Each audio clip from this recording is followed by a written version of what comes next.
Welcome to overcast Perth and Rosalie Park, home of the Subiaco Lions Lacrosse Club for the 2015 Australian Lacrosse Association Men's and Women's Senior National Championships. My name's Tim Kennedy and I'll be your host today, and I'm joined by a legend of the sport, Jeff Kennedy. Jeff, welcome. Thank you, Tim. Thank you. Conditions are great here today, so I'm sure we're in for a very good game. You're right, the weather seems to have held off nicely. A bit of hot earlier in the week, which has obviously thrown some of our East Coast visitors out just a little bit, but the weather's tempered off just nicely for today, and we're looking at a nice max of 20 degrees for the men's and women's finals.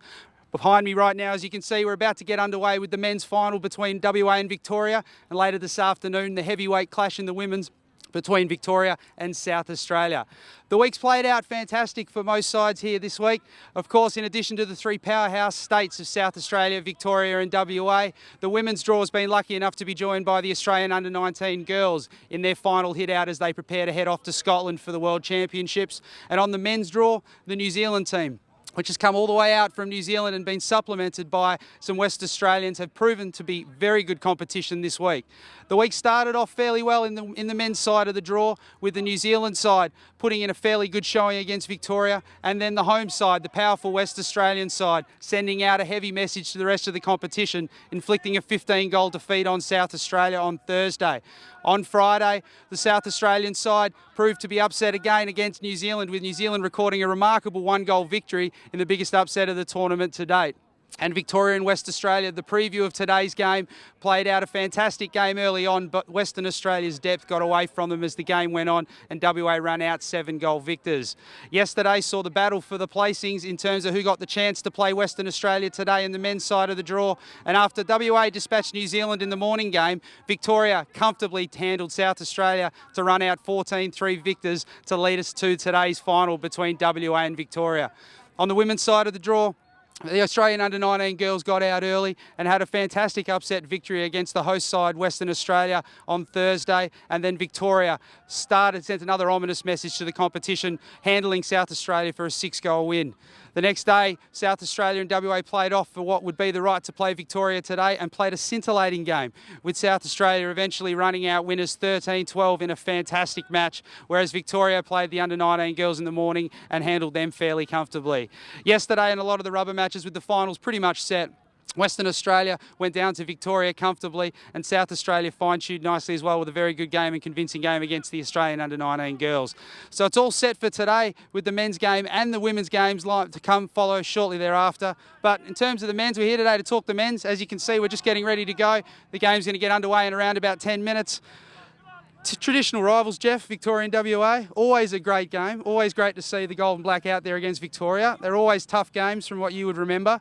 What do you see as being the keys today for Victoria if they're going to overcome this West Australian juggernaut thus far? Just before we start, Tim, I'd just like to comment on the dress today. I didn't realise we were getting dressed up today, but I'm very impressed the way you look there, mate. Well, you don't wear black and white on colour television. It'd be a waste of the feature, that's for sure. And I figure the pink will hopefully come across nicely to all the viewers. Feel free to jump online as well on the YouTube page. We want to get a bit of banter going from all of our friends on the East Coast and all of our friends overseas. But again, good to see Jeff put a collar on, so it's always a nice start to the day. But back to this Victorian side, Jeff. What are you thinking today? I'm thinking it's going to be a game of depth, going down to the last 13, 14, 15, 16 players. You know, I think the team with the best depth is going to win the game. But there's just some great contests out there today, especially in the centre between Jessie Boland-Curtis and Miles Blair. Had a terrific tussle the other day. Miles Blair had the better of Jessie on the day, and I'm sure Jessie's got plan B in place for today's game. But I think that is where the game is going to be won and lost. As I said, Miles Blair, an expat, West Australian, playing in Victoria and doing very well over there. Jessie Boland-Curtis is probably the best centreman in West Australia, obviously, because he's our number one centreman in our state team. But quite honestly, I can see that being a big part of the game. Goalkeepers, we've got 3 or 4 terrific goalies. West Australia got 2 of the best in the world, and Victoria having an American import who's very good also. David Gull was sensational the other day. It was a game of goalkeepers the other day also, where West Australia had something like about 60 shots and their conversion wasn't great due to very good goalkeeping. It was just a terrific game all over. But players to watch, I think Victoria, we've got number 12, Chris Plum in the forward line is very good, and he's exciting. If we give him too much ball, he's going to hurt us. And on the other end of the field, we've got Lewis Blackie, who's probably one of the most exciting players in Australia. What he does is, what he brings to the game is just sensational and brings people through the gate to watch him play. Alec Brown is our captain, one of the captains, just got back from a World Series and did very well over there, but just having a very good tournament also. But I think in general, if I was going to, I'd say West Australia have got too much depth for Victoria, but who knows, Victoria, West Australian game, which team has come to play, is very important. I think if someone relaxes, I think the other side is going to get the initiative and will get over the top of them. Now, there's one thing about the Victorian sides is you often don't recognise a lot of the names when you come through. And I know I had an issue today looking through in preparation for today trying to find out who a lot of the Victorian players were. But the one thing you'll always find when you play a Victorian side is their depth is just incredible with the amount of side talent that they've got over there. Yeah. They really are going to be an amazing side. Very contrasting preparations for today. WA had a good couple of months under their belt, obviously being the home side. They've been able to get some good preparation. Staff that have come over, and talking to Greg Mollison before the game, obviously they've been able to kind of cobble a team together quite late in the piece, which does have a bit of X factor to it because they've obviously had the opportunity to gel as the weeks progress. So a real mover there. And I think the conditions are going to have a big bearing on the games today. We're probably looking at 23, 24 degrees, where Victoria have been used to playing 8, 12 degrees, over there, and hopefully our fitness is going to show up in that part of the game, I think. Yeah. In terms of tempo, so if you're Greg Mollison today, you've obviously cobbled a side together as the week's going on. What are you saying to your players as you head into this? You've been down by 7 goals earlier in the week. It's a strong and it's a deep WA side. If you're Greg Mollison, what are you really trying to hammer home to your players today? I think we got as I say, we're going to have the ascendancy in the centre. Yep. Which I think Miles is going to obviously, if he has the ascendancy, gets the ball out of the centre. It's important for Victoria to maintain the ball. They really can't give it up. Otherwise, if they give it up, they know damn well they can't run and gun with West Australia because fitness is going to hurt them anyway. But if they can hold the ball, frustrate West Australia. If we have a deficiency in our game, I think our back line's probably a little bit impatient and they're prepared to go and get the ball off you. If they're prepared to hold the ball for long periods and frustrate them, they can hurt us. Yeah. Now, WA have obviously got a number of players out there. You alluded to Lewis Blackie earlier today. Lewis Blackie, I'm sure, a player we come across on a weekly basis, is a nightmare to try and cover. Takes an absolute beating week in, week out. Is there a plan you can use to try and stop him? Or I think he threw 6 goals in the game earlier this week against Victoria. Is there anything you can do to try and quell Lewis Blackie? Well, you could probably hit him over the head with a hammer or something like that, but I really don't think that's going to hurt him. But I think the good thing about Lewis, there's so many good players around Lewis. We've got with the guys at the liking of Lachlan Walker, our junior brigade here are very good. They range from the age between 18 and 22, and they can all play. The Jordan Gillespie's, the Lachlan Walkers, Mitchell Kennedys, and these sort of players. We go right down to probably number 19. And Brock Beale, an American import of ours, who's now currently living in Perth and loving it over here, has had a great tournament. But getting back to Lewis, I think he's just a sensational player. He has days, he has bad days, he has good days, but generally, hopefully he's going to have a good day today. That offense for WA really is like the Dockers midfielders. You constantly tell me on a week-to-week basis. They're just deep everywhere you go, and you try and cover 1 or 2 players. There's another 2 or 3 guys that are going to eventually get you. So, in terms of the goal, it's all right. It's all right. In terms of goalkeeping, you alluded to the goalkeepers. Obviously, today we're going to have Ryan Sparks starting in the cage for Western Australia. A bit of a surprise selection, given Warren Brown on the roster for WA, and as you say, David Gale running around for Victoria. Where do you see that matchup heading? Do you think is it much between them at all? I reckon in the goalkeepers there's nothing between the 3 of them. I really don't. I think probably if anything, Warren Brown is clearing the ball is a lot better than the other 2. Sparks and Gale's stopping of the ball is just sensational. And they're shooting the ball 100 miles an hour now. And they're just on top of their game. It's fantastic. It really is. I can see Warren Brown probably not starting. I think Sparks has been the best goalie out of the 2 of them for West Australia. He will start, and then probably they'll put Brown in the second half. But Gale has been exceptional. And speaking to guys back in Victoria, he's probably they rate him as the best goalkeeper in Australia. Yeah, I think he's let in 56 goals across 8 games in the Victorian State League to date, and really sensational numbers for a side that's going to be up and about in Malvern, becoming real contenders over there. And what has been, from what I could see, a very even competition over in Victoria. But getting back to WA's obviously had a fantastic week. I think they went out by about 15-goal winners against South Australia, and they've beaten Victoria by 7. If you're Gav Levy, how do you guard against complacency? Does complacency eventually creep in? Well, the good thing about Tim, I think, is if you've got a team of 19 to 20 players, they know if they're mucking up, they're coming off. The Ross Lyon, he's not going to accept second best. And if you're prepared not to do the team thing, you're going to find yourself sitting on the bench. And that's the beauty about Gavin's situation. They've got so much depth. They're prepared. They can throw 20 goals if they're prepared to be patient and do the team thing, and they should get over the line. Should be enough for them to get over the line. Complacency at this level, I don't know if that creeps into it. It's just a mind game now. If you can get over the mental side of it, you're going to be fine. It's like a grand final. All that goes out the door. This is one game everyone thrives to play in. Look, and they want to get out ahead. If there's one weakness that, speaking to Gavin earlier, he was indicating, is that they haven't had good starts all week, which is not necessarily important when you're running the sort of depth that Western Australia are running with. I think Victoria might have been up 3-2 at quarter time earlier in the week, but the importance of a good start today going to be critical. As I say, early in the week, everyone was sort of like out there to show what they had to do, and they forgot about the team thing. As I said, it's just going to go back to in the centre of the ground. It's just going to be such great competition. Whoever gets on top, as I say, halfway there to winning a game, and then the rest of the game's got to fall into place. The game plan's got to come into place. But it's just going to be a great contest. So money on the line. I know you're a fan of throwing the odd dollar here and there. You've indicated you think WA is going to get across the line. Any predictions on score? What do you think the score is going to be today? I'm thinking West Australia, they come with a game plan, should win by 7 or 8 goals quite easily. No score. You're not going to put a score down on that? I'm probably going 20-8. 20-8. Yes, 12-goal margin. I'm going to be a little nicer to our Victorian friends. I think WA will still get across the line, but it might be a little bit closer. Probably about 13-8 for me. I think Dave Gale's going to have a fantastic game in goals. And don't forget Stodgy. They've still got Stoikers, an absolute journeyman of West Australian lacrosse, now plying his trade over in Victoria, and a former Subiaco player. It's a former home ground for him, so it'll be interesting to see if he gets out there. So I think we're just... Tim, also, there's a player to watch out there for West Australia, number 24. It's a dying art, and I made a living out of doing it. 24, he plays behind the goals, and... That's Lachlan Walker? Lachlan Walker is just a sensational player, and I think he's going to have a big tournament, and I'm putting him down as the MVP. There's my little tip for the MVP. Oh, there we go. That's a big one. A bit of an outsider coming on there, absolutely. So just keep your eye on number 24. He's a very good player. Well, look, we're just about ready to go here, as you can see. The players are just getting ready. We're going to have national anthems shortly. So what we're going to do is we can take a very short break, go away and get yourself a tea, coffee, beer, depending on the time, wherever you're watching us. Get ready to go. We'll cut off, and then we'll be back shortly with face-off and national anthems.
Welcome back to Rosalie Park in Subiaco. We're just getting going, playing the national anthem for the men's final between Western Australia and Victoria.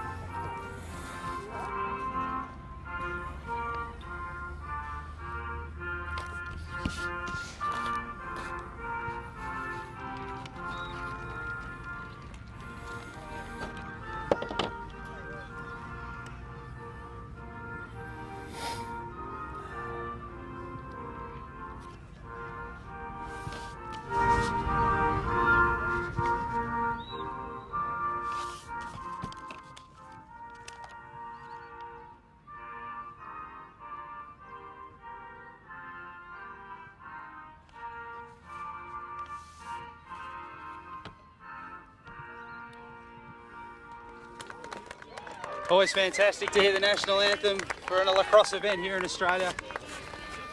Nice crowd building up today, Jeff. Very good, yeah. Very happy. It's a beautiful day. That sun's just crept out now. Tremendous. We're obviously in Western Australia, Tim. It's beautiful, beautiful to have lacrosse over here. Beautiful one day, perfect the next. So, of course, welcome to the Australian Lacrosse Network as we're about to get underway now for the men's final between Western Australia and Victoria. Of course, we'd like to welcome all of our East Coast viewers from Victoria, South Australia.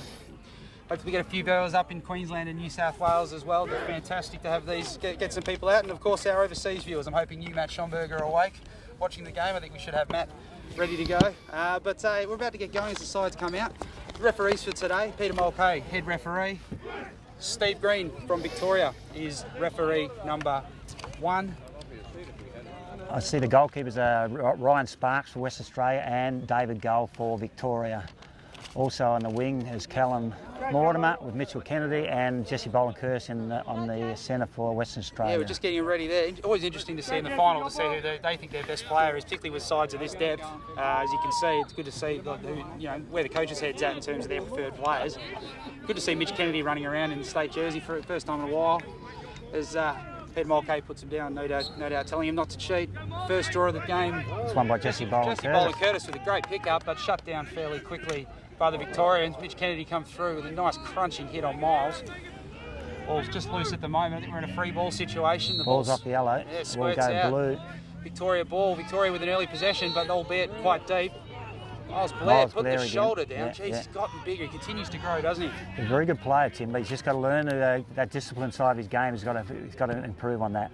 Very important today. I think he had about 6 minutes of penalties yesterday that he needs to kind of quell. Chris Plum with the ball at the moment. Chris Plum's a very exciting player and a long-term prospect for Australia. I think he's going to be very good. Ball just squirting over there, just losing possession. Is well recovered. Max Ferrias a little bit lazy getting up to help out there. Probably we won the contest there, but that'll come. Victoria just settling the ball down at this stage. Jason Bramwell with the ball, just moving around, everyone getting a touch. Campbell McKinnon. Miles Blair sticking out there for a bit. He's got a mountain of work today. Talking to Miles before the game, I don't think they have a backup centreman on their real roster, so you can expect to see. Still got it. Number 1 Victoria's had a very good tournament. Greg Ellis. Greg Ellis, He's absolutely. had a very good tournament. As they're just lining up for a shot. Ooh, just off to the side. Looks like Spark had that covered, but a nice shot there. From Campbell McKinnon. They're really got to try and control the tempo of this game early, don't they? They don't want to get out from them. They're just, you look at the benches, WA with a lot of guys over there. They've just got to treasure the ball and make the most of the opportunities. They're going to get opportunities, just got to make sure they make the most of them and convert on every opportunity they get, because if they don't, they're going to be in trouble if they want to run and gun with Western Australia. You can't help but feel if Victoria are going to have a real shout today, they need Jason Bramwell to do something fairly big. As Greg Ellis just sticking the corner there, great save by Spark. Spark getting a piece of stick on that. Ball rolling out, Victoria going to reset. It's probably playing into their hands at the moment. They're going to want to, like I say, keep things nice and controlled. Quite deliberate offence so far. No real rush on their part, but they're getting good shots. Dennis Whelan bringing the ball back in. Tim, they shot very well on the 2 goalies last. They had a bit of a plan. They did shoot low on him, and was very effective in the first game. And I think that they did their homework on both goalies. Yep. Be particularly important here at Rosalie. Rosalie's notorious for getting a little bit of kick on those balls. Exactly. It looks like there's a turnover there, but Morley off yellow. Trying his best Pele impression there. Unfortunately, wasn't able to corral the ball, and the ball rolls out. Dennis Whelan just bringing it back in for Victoria at this stage. Victoria again looking to keep things under control. Brock Beale in defence. Great first step from Jason Bramwell. Jason Bramwell's had a good tournament. He's had a good tournament. He's a very good player. I think he's one of the younger ones from Victoria. But he's going to be a very good player for did go away with the previous under-19s team. He hasn't played state ball for a while, as I'm led to believe, but he can flat out play. I remember playing against him when he was a little bit younger, and he's quick. That's what I say. He's going to want to have a say between the lines here. As Victoria again, just lining it up. Greg Ellis again. He works hard behind the goals, as does Greg Ellis, and works very well with Shot Chris from Plum. Whelan and Spark, great save. And an early goal from Victoria. The goal scorer is Chris Plum. Chris Plum with a fantastic little putback there. Great little shot from Dennis Whelan off to the side. He's ripped the ball. Spark with the initial save, but the deflections just popped up and sat in the air, and there's not a hell of a lot Ryan Spark could do about that. They rate Chris Plum highly in Victoria. They reckon he can tear a game apart on his own. And West Australia can't allow him to have too much room, otherwise he's going to hurt them. Yeah, Dean Lawrence out on this wing now for Western Australia. Mitch Kennedy back on the other side. Victoria running. Will Litieri on the wing. Miles Blair goes down. Miles Blair and Bell and Curtis again. Jesse getting the better of him on the first one. They pop the ball. Miles staying down low, but Jesse Bell and Curtis with a good pickup, holding on to the ball and corralled it very well. Yeah. Despite a little bit of attention a bit of a from cork Chris there Plum. too, I think. He's got a bit of a corky there. Mitch West Kennedy Australia just can't running afford to lose him. No, not with any backup centremen. They've got a couple of guys that can face off on their squad, but you'd want Jesse Bowl and Curtis out there. Jordan Gillespie was a backup the other day and did a fair job. Yeah. Pretty important today that they make sure they keep that under control. As Western Australia again, just look to settle the ball again. Mitchell Kennedy's still out there. Lockie Walker, he talked about him pre-game. Number 17, Lewis Blackie. But it's just scoreboard pressure, Tim, isn't it? You know, we've just got the side that gets in front and keeps the pressure on the scoreboard. You know, is going to be the type team is going to make it very hard for the opposition. Absolutely. Max Rouse just moving the ball around now. Mitchell Kennedy, Dan Kennedy, Lockie Walker. He's Lockie Walker, number 24 now. He's had a very good tournament. With the shot. Hey, Lockie Walker, great first step. Takes the first step there and rips one past David Gale. Would have wanted Gale to perhaps maybe get that one, but wasn't. But he's very deceptive, Lockie Walker. He's a very deceptive player, and I did mention to you at the start of the game in the summary that I thought number 24 would have a fair tournament today. Yeah, I think you put a couple of cheeky ones on that. I did actually. A nice little outside rank on that. No, exactly. I did back Richmond the other night too, Tim. I don't know if you noticed. 5 minutes to bring up that game. Didn't expect it to take him that long. I'm sure you hear a bit more during the night. Feel free to tweet in as well with ongoing Eagles scores. Hopefully the Kangaroos start to touch them up. Okay, let's go back to Lacrosse, Tim, please. Anyway, Boland Curtis and Miles Blair again. Morton are out on this wing again. Chris Plum running yet another wing. Working him out to work. Miles Blair, that's the Footscray connection there coming out beautifully. Miles Blair, of course, moving over to Footscray this year. Number 11. It's bobbling the ball. That's all. Can't afford to do that through the middle as Brock Beale picks it up. Number 11 for West Australia is Callum Mortimer. He was in the last World Series. He's transferred with his job to West Australia. He's from South Australia, a very good player. As they have a turnover there by Western Australia, it's Lewis Blackie over there on that wing with the turnover. Vic now looking to clear through Jesse Cox. He's going to slow the ball down, I think, here. David Gale just going to walk the ball up nice and slowly. No rush, no particular rush. You don't want to get into a running gun with these guys with this depth, do you? They're just testing one another out at the moment, aren't they? Yeah. Big part. It's a bit of nerves, obviously. You played in a number of these. You're always nervous as you head into these finals. It is one of those games, you're not going to get a lot of opportunities. You've got to make the most of them. Jesse Cox just running the ball down there. Could have almost had a look, but pulls the ball out and sets it back down to Greg Ellis again. Greg Ellis, of course, MVP of the Vic SA game, having a great tournament. Oh, sorry, no, I think that's Dennis Whelan, my mistake.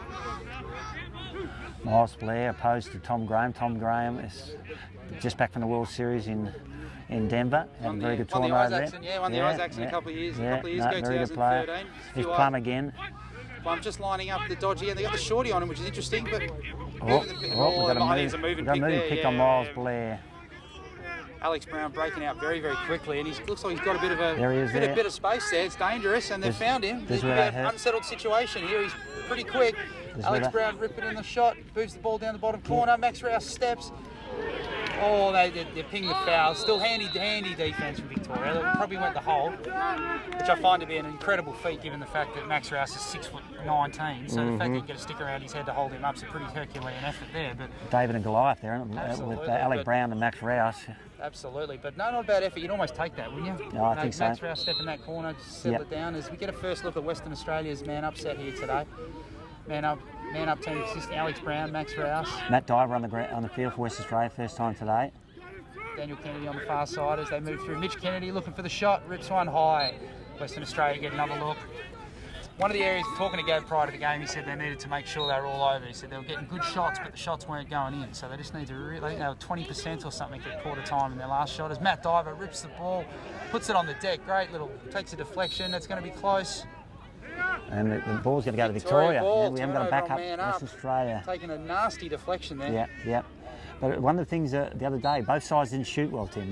Yeah, absolutely. And it's going to be a big part of the game, and comes back to the goalkeepers as well. You know, the goalkeepers just got to have a good game. I think you need a couple. Dave Gale needs just a couple of good saves just to get into the game early. As Victoria again looking to slow clear. Yeah. I think the box is clear now. We're all even. Back to man all to man. Even on the field. Yep. Looking to put the pressure there. Jesse Cox running up on the far side. David Gale just again slowing the ball up. No particular rush. David Gale, of course, an American import, plied his trade at Ithaca in the US. Plays now for Malvern. just clearing the ball out. River Bradley, the Victorian captain, just clearing the ball out. Great effort from Mitch Kennedy, but River Bradley turning on the Jets there and clearing the ball. Fantastic work from the Victorian skipper. On the Greg Ellis. As we have an offside in Victoria. offside. Yep. Offside turnover. Yeah, penalties going to be a big part of the game also, Tim. I think both sides cannot afford to get in penalty trouble. Look, with the team and the support staff, offsides, you really got to be on those, don't you? There's no real excuse. There is no excuse, exactly. And it's a big part of the game nowadays. You don't have bench coaches for nothing, and their job should be just looking at stuff like that. Absolutely. Brock Beal, just with the ball at the top there. Yeah. Brock Beal, another American, played his trade at Dominican University, the Pangs. Yep. Shout out to Brock's family who they're online watching as we speak. Victorian defence has been good this week, and I think the most they've had scored on them is probably 12 goals. That was against West Australia in the first game. So they've actually done their job very well. Western Australia just looking the ball around, moving the ball around again. Not particularly active offence at this stage. Josh Polkinghorne just moving near the crease for Western Australia. Moving the ball around. Max Rouse on the bottom corner. Brock Beal. Jordan Gillespie, a potential threat up there at the top. They're going to want to be awares to that.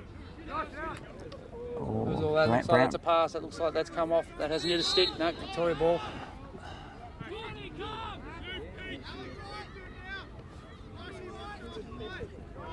Just bringing the ball back in at the moment. Victoria, no particular rush. Look at the way they want to be playing that if they can. All over. It's great pressure. Great step though. Cool as a cucumber. Just running the ball out again. I think they've covered themselves off on the offside this time. As just moving the ball. West Australia seem quite content to allow Jesse Cox to kind of run that ball out. One thing they do well in the defensive for West Australia, they do intercept the ball. You want to Josh throw it through the big Polkinghorne sticks. hanging out the laundry. Victorian defence saying, I'll take me some of that. You can't afford to throw the ball through the big sticks for West Australia because they'll pick you off every time. You've got to go outside, and guys like Glenn Morley and these, they're making a living out of it. Might have a player down at the moment. Lewis Blackie over on the far side. Just getting taken off the field. Just stop the play at the moment. It doesn't look good. Always walking off, so he should be okay. But Tim, Lewis Blackie's the sort of guy doesn't usually stay down, unless he's badly hurt, which I'm hoping he's not. But he's sort of guy who bounces up pretty quickly. We could definitely do with him having a couple of weeks off and maybe missing the next time he plays East Fremantle. I know he wouldn't be too upset with that, just quietly torching us of late. He does make a living out of playing against us, doesn't he? He certainly does. As East Fremantle just moving the ball around again. Josh Polkinghorne, Alex Brown, just mucking around with the ball at the top.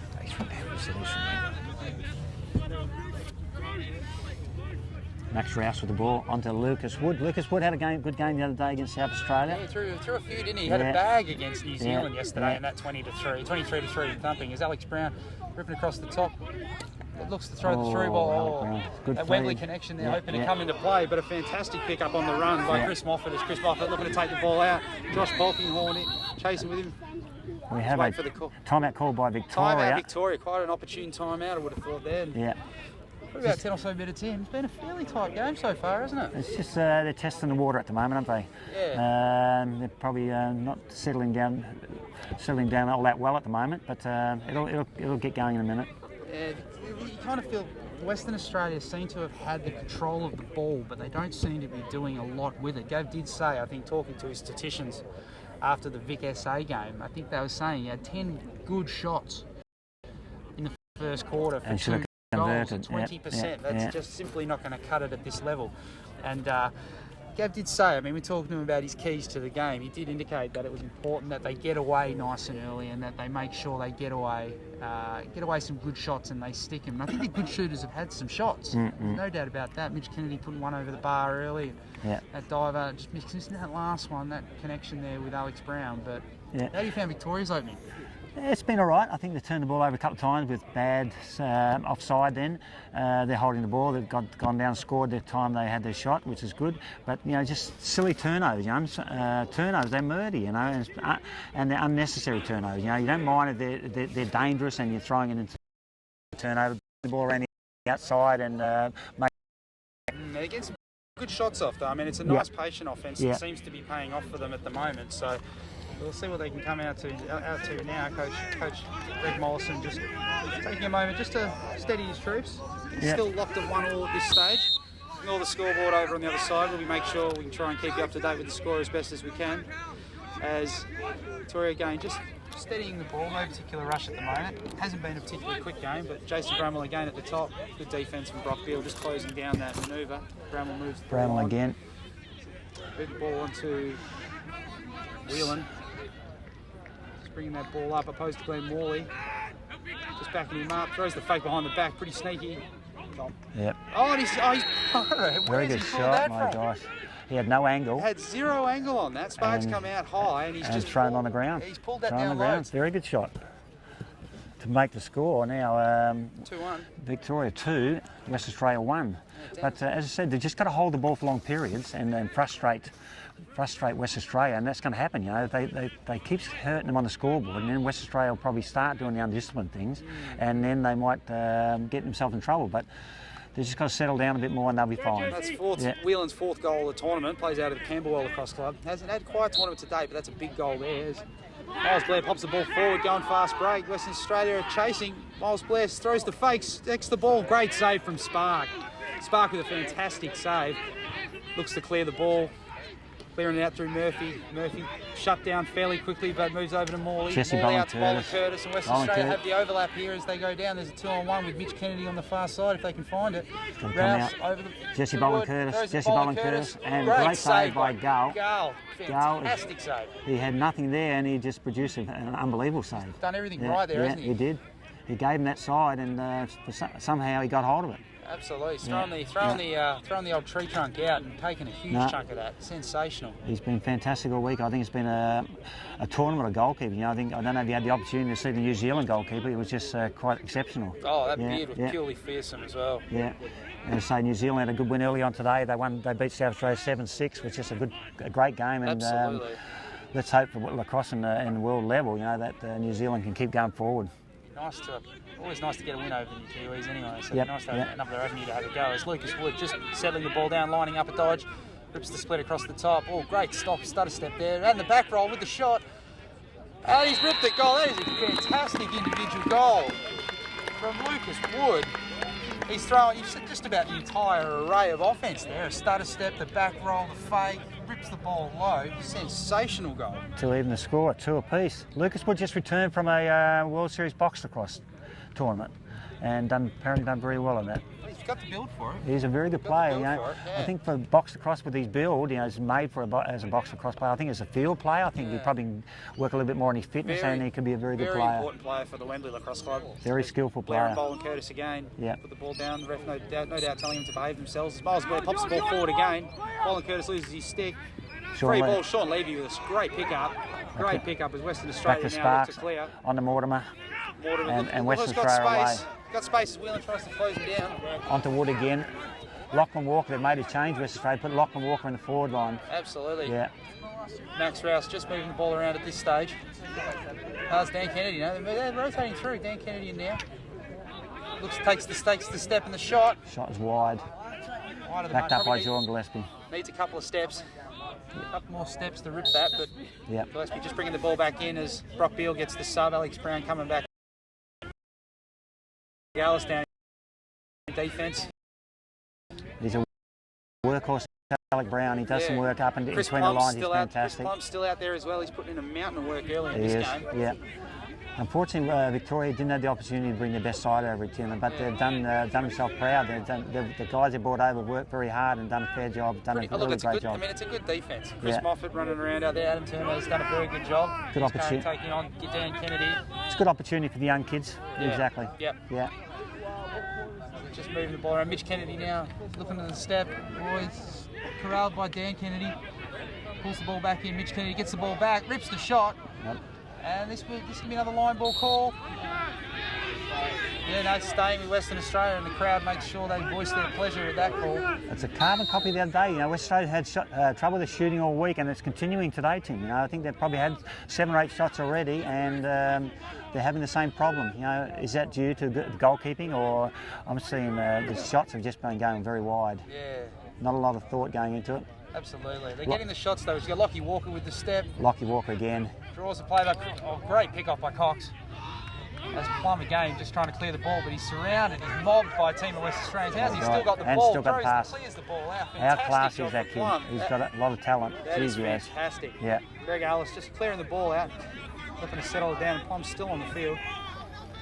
It's a long day, Tim, out there for Plum, and he's got a lot of work to do, and a hot day also, so he's just going to have to be careful and get a lot of support from his teammates. Absolutely. Plum just moving the ball around now over to Ellis.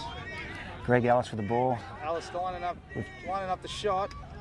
Once again, they shoot on the ground again. You know, they've done their homework on both our goalkeepers. You know, It's disciplined. It's been very it has disciplined been very today. good. Plum, with time, Levy coming out, applying a little bit of pressure, just taking pressure at this stage. Plum's going to want to, looking to have a dodge. It moves Campbell the ball McKinnon. over the top. Yep. Cam McKinnon with the split. Oh, he's rocked himself out of his own shoes on that. There we go. Plum with a Plum nice again. shot just off the side. Oh, heads up. Got back up, which is good. You know, they've got to shoot. All those You know, they've first got to timers, score. all those first timers that are watching, probably not the best place to be sitting down there. Looking to turn the corner at this stage. Who's that down there? No, it's Chris Plum again. No, Jason Bramwell. Jason Bramwell with a great stab, looking to go past Alex Brown. No mean feat. Under the shirt, but that's outside. it's in the back of the goals. Not too often you see guys with the speed that can match Alex Brown. Of course, Bramwell no slouch himself. Great, it's going to be a great matchup. Levy just looking to take the ball out, clear the ball. Plum in chase at this stage. West Australia going to want to stay on side. Sean Levy with the ball. Yeah. Been a West Australian stalwart for a hell of a long time, Sean Levy. Been around for a long time. Yeah. Dan Kennedy on the bottom corner. Inadvertent contact there with the shot. Mitch Kennedy with the ripper from the outside. Taken a fantastic ground ball and put one low. Tim, West Australia have repeatedly shot high all week and continue to shoot high. They're just not thinking a lot about their shooting. And the first shot I think I've seen all week on the ground and goes in. You know, so I think the Victorians done their homework. West Australia have not done their homework. You know, they just continue to shoot anywhere. Yeah, there's a shot through a few bodies there on that one. You wonder if Gal got a good look at that shot. But that's it. I mean, like you say, you've got to put it on the deck to get it through those bodies. And but if you've got two good goalkeepers and you're going to keep going upstairs, they're going to hurt you. You know, and Gal just loves up there. He's been fantastic all week. Miles Blair early. Legal procedure in the break. Jesse Boland Curtis with a freebie. Got great respect for one another, Boland Curtis and Blair. They've played against each other for years and they know each other's game very well. Lucas Wood just moving the ball around. 2 minutes on the clock. We're hearing the call coming from the field. With the Western score. Australia just again looking to move the ball around. With the score, West Australia 3, Victoria 2. Continuing to move the ball around at this stage. Western Australia, Brock Beale back on the paddock for Western Australia. Solid defence thus far from the Victorians. Tommy Graham with the ball at the top. Putting his move on Miles Blair. Dan Kennedy over to Lucas Wood. Lucas Wood now looking to go that bottom corner again. Great check by Jesse by Cox. Jesse Cox. Yeah, great. Fantastic check. If you want to hang it out this level, you're going to get hurt. Exactly right. The laundry got pinched by Cox on that one. That was fantastic.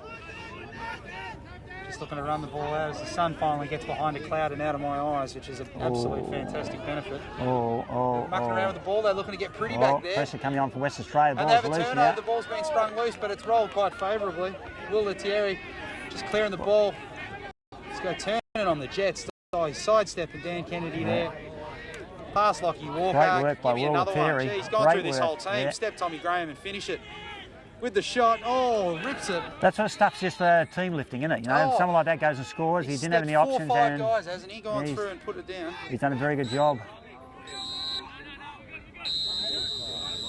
And that is quarter time. With the score. With the score, Victoria 2, Western Australia 3. We're just going to take a moment to catch our breath. I'll just go through the goal scorers before you go, if you like. Number 14, I have got the wrong one here, sorry. So it looks like Jeff's having a senior moment. I think I've we might gone have the to come wrong back side. after the break. Thank you very much. So what we'll do is we'll throw now to a break, and we'll be back with more from the men's final. You're watching the Australian Lacrosse Network. God almighty.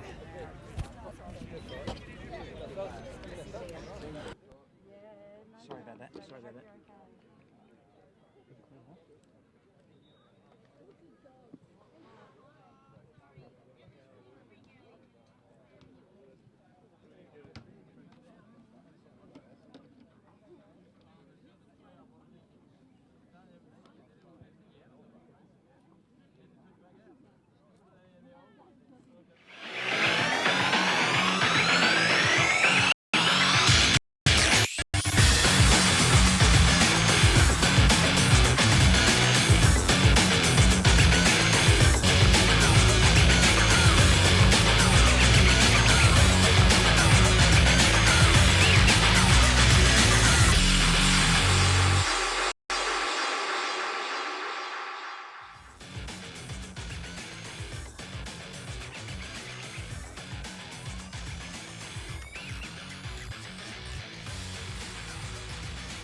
Welcome back to Rosalie Park as we're just about to get the second quarter underway. Western Australia up 3-2. So I'll stand behind it.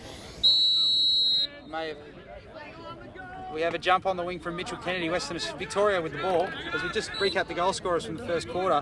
Western Australia, 3 goals. Lucas Wood, Mitchell Kennedy, and who was the third goal scorer, Jeff? Lachlan Walker. Lachlan Walker, that's right. Your early MVP call. I'll help you out, Looks like Tim. I've had a senior I'll help you out. moment as well. Exactly. I don't know by the looks of And things. for Victoria, we have Chris Plum's got 1, and also Dennis Whelan. Fantastic work there. Just on the injuries, unfortunately, it looks as though Lewis Blackie's out of the game with a bad knee. See there, he says he heard it go, so that's not good at all. That is not good for West Australia. As Miles Blair looking to come the corner, defended by Bolan Curtis, is going to want to attack that. Moving the ball around, the shot. Shot by Whelan. Not sure if that took a deflection, but it's like Western Australia had that one covered. Yep. Bramwell just bringing the ball back in. Bramwell's working hard. He does a lot of work this It'd trip. be nice to see him have a crack here, wouldn't it? He's quick. They've cleared a bit of space for him here. Opposed to Callum Mortimer. Callum Mortimer is one of our World Cup team players. And, He's moved over, he's playing for the Wanneroo Lacrosse club now. And a very aggressive player. Once again, Miles Blair. Dodging the game from the top. They're looking to go through Bolan Curtis here on the defensive half. Throws the through ball. Ill-advised through ball. You cannot go through the big sticks. Guys like Morley, Mortimer, Levy will pick them off every time, and that's at this level you just don't get away with it. Western Australia just looking to clear the ball out now. Mortimer just walking it up, no particular rush. He's got an absolute acre in front of him. Tim at 3-2. I don't think Victoria have to do that. You know, they've got to hold possession and treasure that ball a bit more, and make every shot count. You know, at the moment you don't need to turn the ball over because this side will hurt you. Absolutely. You know, guys like Glenn Morley going down the field knows how to score goals as well with a big stick, and does it very well. Lockie Walker, Dan Kennedy with a step, just having a look, just a bit of a test, testing the waters out there. Adam Turner opposed to him, moving the ball around at the moment. Lockie Walker over to Alex Brown. Mitch Kennedy at the top of the short stick, be intrigued to have a go there, perhaps, on McKinnon. These Victorian defenders have had a fantastic week. You'd be reluctant to go. Max Rouse just giving a little bit of the business there. Just reminded that this is a contact sport. Gillespie at the top with the split. Gillespie with the shot, rips it just wide. Gillespie's had a very good week. He'll get 100 shots. Yeah, he's had a million shots. With 99 goals. But just ride wide again. If any part of his game he's got to work, he's just got to look to feed the ball a bit more. He does go past the point of no return or will not give that ball off. And as part of the game he's got to work on. Dan Kennedy's coming that corner, over to Mitchell Kennedy. Alex Brown. Jordan Gillespie again. With the fake, with the starter Great on him. look by Alex Jordan Brown's Gillespie. got space. Oh, another one ripped high. Oh, there's a late flag on the play. What have we got here? We've got number 13's got a minute coming. See what they've called on that. River Bradley has a late hit on number 13 and will have 1 minute, an extra man for Call coming in. They've called Western Australia. unnecessary roughness on number 13, on River Bradley, the Victorian captain. Daniel Kennedy just bringing the ball in now. Should probably get the names of my relatives right. Thank you. Might help. Alex Brown getting another look at the West Australian man. Upset, the first one didn't end well. Turnover off the back of the ball. Dan Kennedy looking to rip the shot at that stage. Diving. That diver with the diver puts the ball down and scores WA's fourth. That's a better looking man up. Once again, you know, they shot on the ground against him. You know, they shoot in the air. They've been picked off every time. You know, I think out of their 4 goals, I think 3 have been on the ground. Time out there from Western Australia. But unnecessary turnover by Victoria again. They fed the crease at the wrong time. They've got to be learned to be patient on that. They were patient in the first quarter. Yep. Keep that up. It's a very good Victorian side in parts. They've got some good players that can do damage. Like you say, Chris Plum can take a game away from you. Yep. Very quickly, and he's shown that this week. And Greg Ellis, I think, has had 14 goals. Haven't seen a lot from him so far. No, but he works hard beyond the net, and you've got to turn the defenseman. You've got to get the ball to the back of the net, turn defenseman, and then you'll find the gaps out the front. You know, but if you just want to stand at the front and force feed the crease, they'll stand there and they'll pick you off every time. Yeah. Western Australia's 4th goal of the game so far. Bad news about Lewis Blackie. I think that'll hurt West Australia a bit, but I think their depth will cover that. Yeah, you'd hope that's just something minor. We can just see him over there now. But he's that sort of player. If he's injured, he doesn't sit down, does he? No, he can take an absolute beating week in, week out. Yeah. West Australia 4, Victoria 2. Western Australia, no doubt, just trying to stop the penalty clock. I think there'd still be a good 30-40 seconds left on that penalty. Yep. Interesting to see the new rule in play here. How do you see the centre going at the moment? Look, it's been probably fairly even there. Jesse looked like he got ahead early, and then Miles came up with a couple of nice flicks. You feel like if anyone's going to do damage off the draw, it's going to be Miles. Miles is getting that step, but Jesse is good in close. Yep. Good in close, good Yep. in and under. Very good. But they probably need to they probably need to capitalise a little bit more on those. I think Miles has had a couple of breaks so far. They probably need to capitalise on that a little bit. Just putting him down, and Miles looking to pop it forward again, and that's steady. Let's get some possession. 24-2, no need to panic at all at this Now stage. they can double team Miles. They're man down. They've still got men, probably 30 seconds still man up. Miles holding on to the ball fantastic. He He is looks like such he's going all the way to shot score. Short-handed. He's just- Great save from Spark. Spark coming out high there to cover that. He's just such a strong kid, isn't he? Oh, Yeah, he's very strong. Multiple men to get him down, that's for sure. I think if he can work on his discipline side of his game, he's going to be a very good player. I rate him highly, but he's just got to work on his undisciplined stuff. Absolutely. Yeah, he gets himself in penalty trouble too many times. Look, that man up's definitely looked to hurt. But as Western Australia West Australia just at looked the to clear the ball. Beale, a bit of a hospital pass, but no, he's pulled Got out. away He's with it. covered that off all right. Beale just slowing the ball down again. Moving the ball around. Dan Kennedy looking to dodge from X on Turner. Adam Turner. He's got space there to take that step and shot. Rips it high. Maxi Well Rouse backed backs up Max beautifully. Rouse unsettled. Beale just pulled out of the shot. Good discipline play there by Brock Beale to hold the ball. Didn't have the right shot, so he held it on and retained possession by Western Australia. Got some quirky post-game traits, the old Brock Beale. So he spends 15 minutes getting his hair ready to go before the game, which is ironic given that he wears a helmet. But I've seen a couple of pink bunnies in his thing. He's got a couple of teddies that he says he carries with him wherever he goes. As Mitch Kennedy just looking to back in, moves it over to Dan Kennedy. Great save from Gale.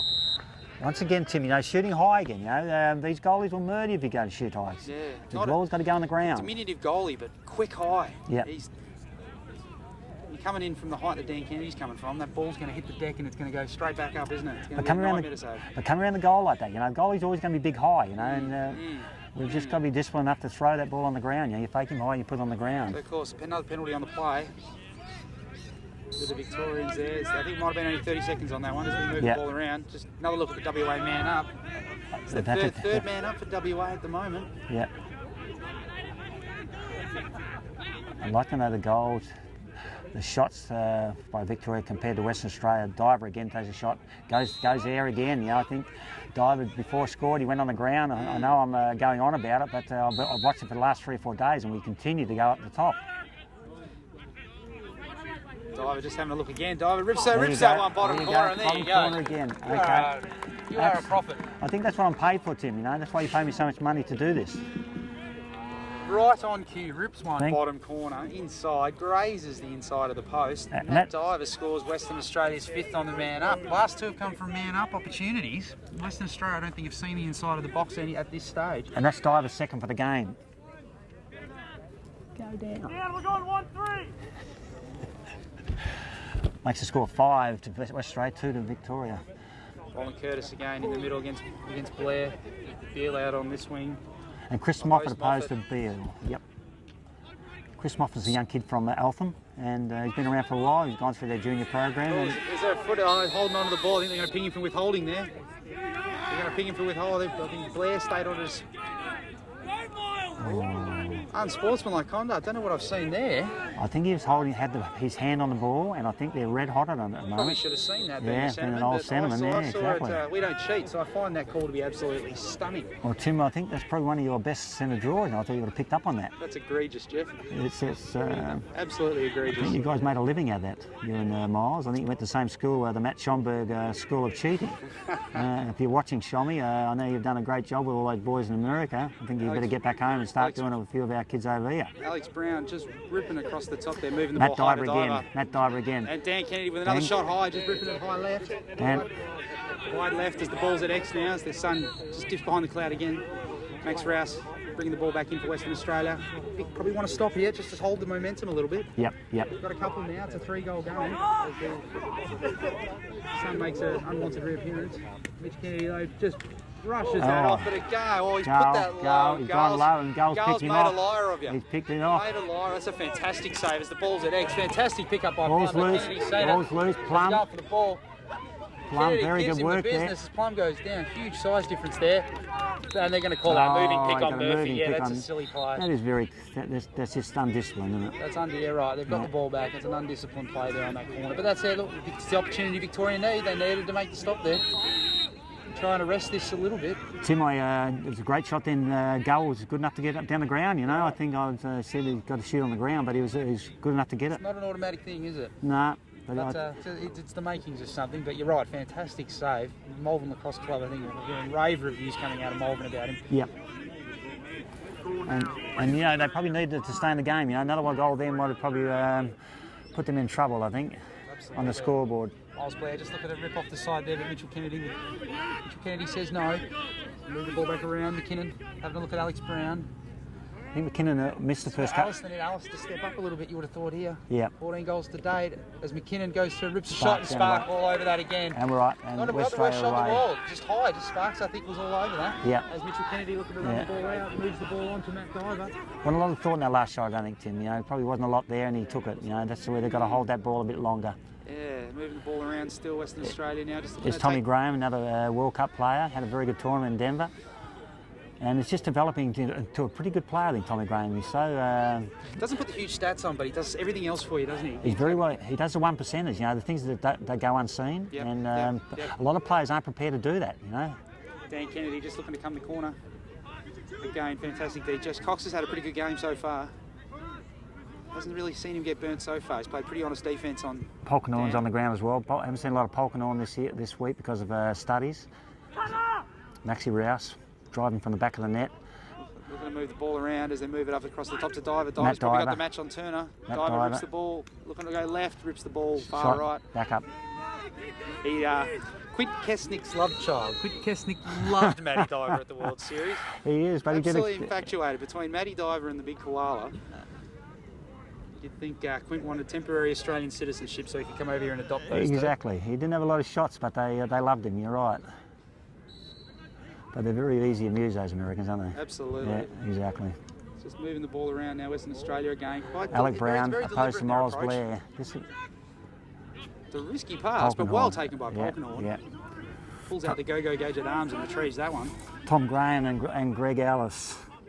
This will be a contest. You know, I don't know how much Greg Ellis plays in the midfield, but I think he's more of an attack player. Dan Kennedy goes upstairs again, refuses to go on the ground. I'm trusting that's a conversation you've repeated on multiple occasions, Jim. Yes. Miles Blair taking the ball out. Miles Blair just stepping aside a couple of would-be checkers. There's Alex Brown coming up the back, but no, well set by Miles Blair. Victoria just looking to stand the fight. You get the feeling, 5-2. Yep. Greg Mollison, you'd like a goal, yeah? Like I say, I've seen Tom's been doing a mountain of work and Bramwell's been having a crack. But you probably want to see a little bit more from, like I say, I keep saying it, but I think Alice needs to step up a little bit. And if you go 5-3, you know, and as I say, they haven't had a lot of possession compared to West Spark Australia. again with the save, taking a huge chunk off his shoulder. Yep. Spark's having a good game. He's had a good tournament. He's had a very good tournament, like all goalkeepers. It has been a game of goalkeepers. Very unlucky. Probably should have been in at least one, maybe two Australian sides, but he's just coming off 2 ACL injuries. Yep. Back to back, so tortured today, but definitely one to watch heading into the next World Series. As Whelan looking to weave some magic Push in on on Tommy the corner, Graham, looking to come getting through with the double. Oh, fantastic sidestep with the shot. That's on the out. Oh, I thought that's gone in at that stage. We have he's called a push. Yep, he's called a push. Loose ball, Victoria will hold on to it. Whelan with a fantastic step. He split Brown and Graham. He's very good, very quick, isn't he? Yeah, very good. And he doesn't need much of an angle when he takes that shot. He's very... Bramwell lining up Brown there, a bit of a size advantage. Bramwell just changing the direction a little bit, having a look. I think they've just got to get a bit more out of this guy, this Bramwell. You know, he's getting the small stick and they've got to take advantage of that. Whelan again, Whelan making something happen. He does tend to make... make... the one guy I think he's really seemingly trying to make things happen, isn't he? He's had that great goal in the first quarter. He's got a couple of decent moves there again. And he makes something out of nothing, you know, and he's one of those sort of players, you know. Testing the West Australian defence, that's for sure, but he's making something happen at the moment, which I think is something that Victoria is lacking a little bit. Sort of like a Lewis Blackie, you know, sort of like a mini Lewis Blackie. Lachlan Walker gone from, this is Lucas Wood. Lachlan Walker gone to the forward line now. We'll forgive that senior moment, Jeff. Yeah, but yeah, thank you very much, Tim, for picking up on that. Just moving the ball around now, Western Australia again, over with Gillespie. Polkinghorn riding on Miles Blair. Steps straight past Blair, I think we had a flag. But they've called a brush. No, I thought that was a brush, but I think my Miles vantage Blair point's definitely again, a little bit unfortunately. They've pinged Miles Blair again with another minute. These penalties are killing Victoria at the moment. Western Australia, I don't think have seen the inside of the penalty box, and this will be the fourth man up we've seen from WA. They're at 66% on their man up conversion rate at the moment. Need to, it's an absurdly high number. Victoria probably definitely need to get a kick stop here on the penalty kill. They're just moving the ball around. Diver, having a look again. I'd like to know the shot count, Tim. I think West Australia have dominated the shots, but the goalie's been good enough to come up. Victoria got out early on them, didn't they? They definitely got out early on them. Pulled it back a little bit. Looking to go Mitch Kennedy with the shot. Rips the ball inside of the post. Thank you for coming. Ring-a-ding-ding. Ring that one up to Mitchell Kennedy. Puts it inside the post nicely. The importance of staying out of that penalty box, Tim. We talked earlier about it. If you're going to get in penalty trouble, good sides are going to hurt you. Going to get a first look at the Victorian backups. Centreman here. Steve Sam Green coming out to have a draw. Sense an opportunity here for Western Australia with the new rule clearing the wing. So 3-on-2 here. I don't know how I feel about that. Rule? About the sorry? Yeah, they're not able to bring players up. It's obviously a new change for this year. I don't know. I don't know. Hold him there. I don't know why we muck around the rules, Tim. It's probably the greatest game in the world, and we want to change it. And I think we've just got to be a bit more careful the way we are attacking this game. Because there's nothing wrong with the game. We just got to get more people playing the game and get out there and do some work and start promoting this game a bit more. Absolutely. With the score, we have the score with Victoria. Western Australia 6, Victoria 2. What we might do is might just throw to a quick break, give you time to go away and get yourself a coffee as we just wait for this time out, and we'll be back in a couple of minutes. You're watching the Australian Lacrosse Network.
Welcome back to Rosalie Park. Time out on the play. Halfway through the second quarter, Western Australia leads 6-2. Goal scorers, Mitchell Kennedy, 2 goals for Western Australia. Matt Diver, 2 goals. Lucas Wood and Lockie Walker for Western Australia. And Chris Plum and Dave Whelan. Dennis Whelan even. Fairly opportune time out there with Greg Mollison. Opportunity to get Miles Blair back in the middle against Jesse Boland Curtis. It's been a good tussle in there all day, hasn't it? It's been very good. It's been a very even battle so far. Like I say, they both bring different things to the game. As Miles Blair's pulled that out, I don't know how he's got that in back roll. Foul flag on the play. Jason Bramwell with the shot. Jason Bramwell rips one high. They needed that one. Fantastic goal. Sticking it opposite on Spark. Fantastic face-off from Blair, and they're going to need a lot more of that. Looks like the penalty was a technical. It's been cancelled by the goal, so we're going to go back in at all even. But Miles Blair, fantastic face-off. Terrific work, and as I say, the only time he lets himself down, he just tries to do too much. At that time he went down, he fed it off to the guy in the corner, the guy was open, and that's the stuff he's got to start learning how to do. It's a good hard ball get, because they know the ball hasn't squirted out anywhere clear. It's just a good hard ball get, a good disciplined find on the corner, and Bramwell clinical with his finish to put that one stick side high on Spark. Victoria get one back, and they needed that as the ball comes out. Boland Curtis throws his foot into the stick. Looking to get away with one there. The ball squirts out again. Victoria with another possession as Plum's getting mauled by the West Australians there. As the ball's loose, we've got possession on the play. Brock Beale kicks it out. With the kick, and we've got a call as we just...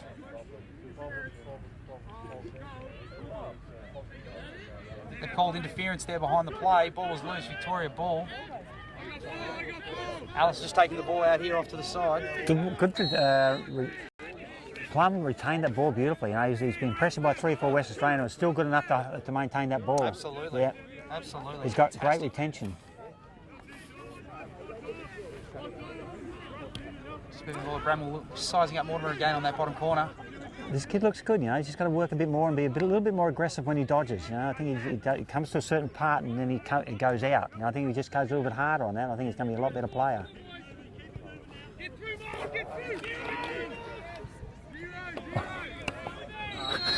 Whelan just moving the ball around. They've called a moving pick on Miles Blair.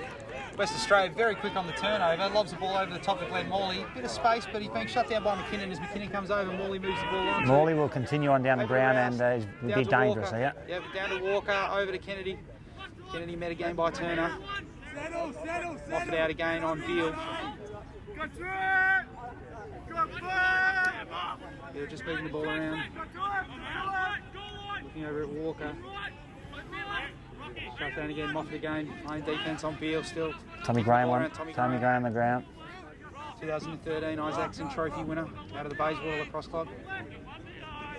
I've been impressed with the Vic defence. I think they've been killed and man down so far, but the Vic defence is just done. I think they've held really firm at the moment. They're doing a very good job. And very well backed up by a great goalkeeper. You know, he's just doing a great job.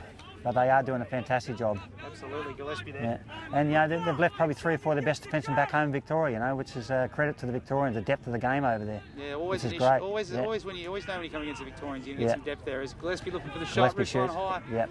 Takes a deflection. Looks backed like up by Lachlan Walker. Yeah, I think Moffat from Eltham's done a very, very good job so far. Of course, Jesse Cox as well, done a fantastic job. I think there's a late inclusion in this side. I think a lot of them are late inclusions, but they're... Graham on McKinnon. Look at the lineup, I'm not sure. Graham just toying with him at the moment. Takes the roll, goes the roll back. The ball extra's dancing with him behind. Very disciplined by Tommy Graham then, wasn't it? Yeah, it was. Yeah. Moved it on to very Rouse. disciplined. Very clear structure there that Western Australia are running. They're moving the ball on. Over to Mitchell Kennedy. Down to Lockie Walker. Dan Kennedy.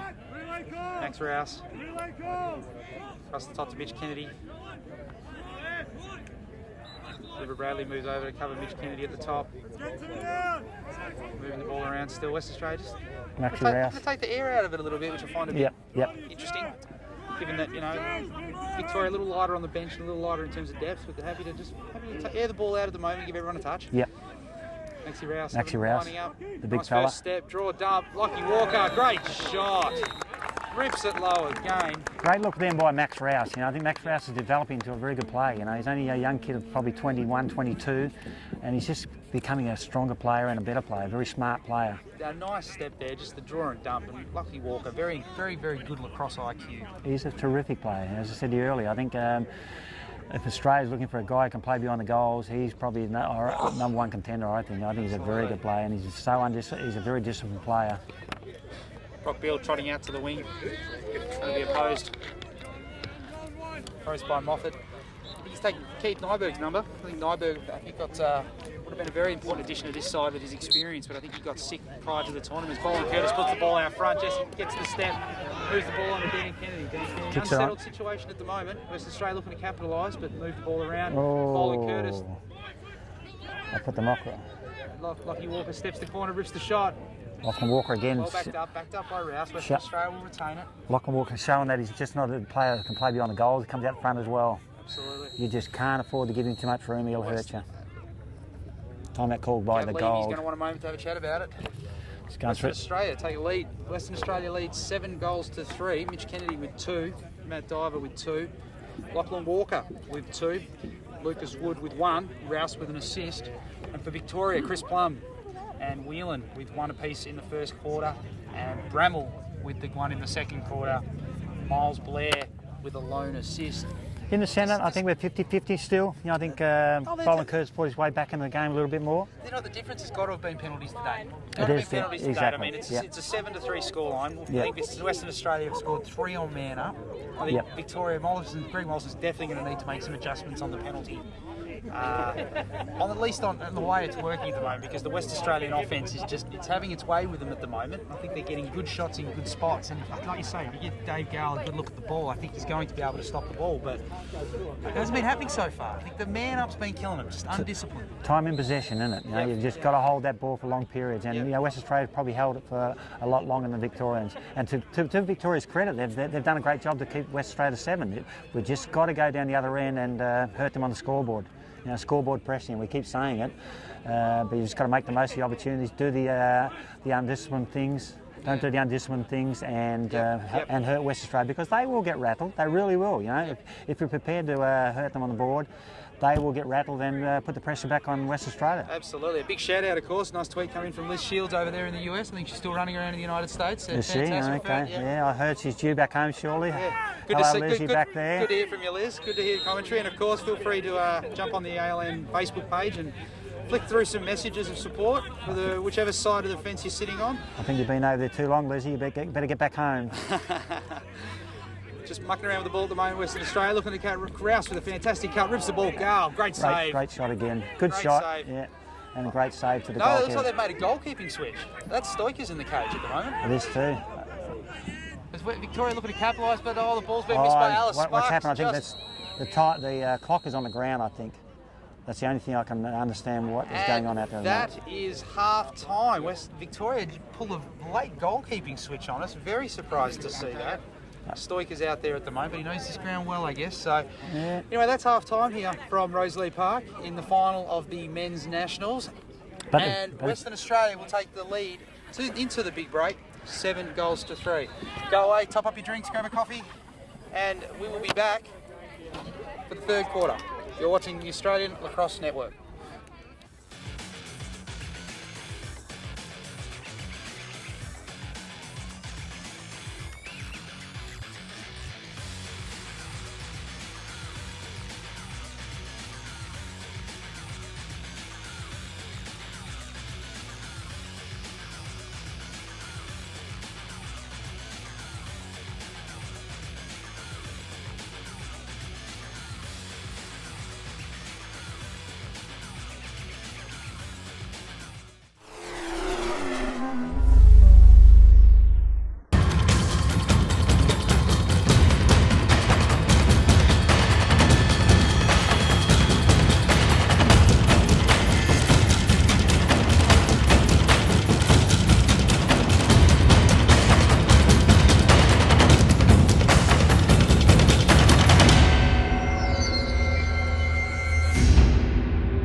Welcome back to the men's grand final game, and my name is Andrew Harris and I'm the Marketing and Promotions Director for the Australian Lacrosse Association, and it gives me great pleasure to introduce the President of the Western Australian Lacrosse Association, Andrew McTaggart. Welcome, Andrew. Thank you very much, Andrew. It's an absolute pleasure to be here. It's been an absolutely spectacular last few days. The weather has held off and we've had some great lacrosse. Absolutely. So as president of this association, tell me, what's the Andrew McTaggart lacrosse story? Everyone has one. Andrew, I suspect it's like everybody who gets involved in lacrosse in Australia. You start off with children who are looking for a sport, and my son was lucky enough to meet a family called the Cahill family here in Subiaco. He joined the Subiaco club, which is really from there at your club, and then I was fortunate just over a year and a half ago to be and I've really enjoyed learning about the game and really starting to actually love the game and looking at ways of promoting the game to a greater audience here in Western Australia. Excellent. That's really great to hear, Andrew, that in fact you haven't come from a lacrosse background, because I know in South Australia the current president there also hasn't come from a lacrosse background too. So it's really good to get people from outside the game to help within the game. So you said you've been president now for what, a year and a half? Almost a year and a half. Yeah, so heading in towards the end of my first 2-year term. Okay, so what would you say has changed with Western Australian lacrosse with your presidency? Well, one of the things that I'd like to feel that I brought in here is that I had a vision of looking forward. I think the game has been underestimated in terms of its popularity. We've actually seen a 20% increase in growth in the last couple of years, and that's because we've really focused hard on developing the game, really getting our structures in place within the school, and also getting our Lacrosse WA office staff to play a much bigger role in supporting all our clubs here in Western Australia in growing the sport amongst the schools. And I think that's really started to show signs of success. Excellent. So like any sport, and particularly lacrosse isn't any different, what do you think are the major challenges that lacrosse in Western Australia face over these next few years? Well, of course, there's a lot of competition from a lot of sports. We've really focused on how we can market and brand the game. Recently, this club, over about a year and a half ago, joined Wembley Lacrosse Club and also our Lacrosse WA, and actually doing some marketing and branding, putting advertising on the backs of buses, putting a billboard at the front of our school here, Shenton College, and that really started to raise a lot of awareness, particularly amongst people who play lacrosse, who really enjoyed seeing the game of lacrosse being promoted. And we got a lot of positive feedback from that. Okay, yeah, so a fairly common challenge, I think, across the whole country in regards to just growing this great game of ours, isn't it? And through promotion or, whatever it takes. I guess this is the second time I know you've been involved with national, and once again, fantastic. Well, it helps when we have weather. A lot of people who are coming from, we've had weather in the high. It's a fantastic. We've got this is being hosted by club, Anna Forrest and Doug George, who's the championship coordinator, have put in months of preparation and a huge amount of planning. We've also had great support from Lacrosse WA, and certainly under my presidency, I wanted to make sure that the Lacrosse WA provided all the support. And I've got to take my congratulations to Roxanne Levy and Leanne Bartle in our office, and also our canteen people, Dos Newton and all the wonderful women and men who've been involved in there. It's a huge team effort to pull a day like today off and to pull off the last association. They've been supporting us so that we comply with rules and guidelines towards 2024 as an actually get into the Olympics, and it's really important that we are a consistent and unified code going into that potential Olympic period. Absolutely, and I believe also the local Subiaco Council has also been a major I suppose, sponsor and supporter. They have. Oh, look, they've been wonderful. Subiaco Council have sponsored with us to the tune of $4,000.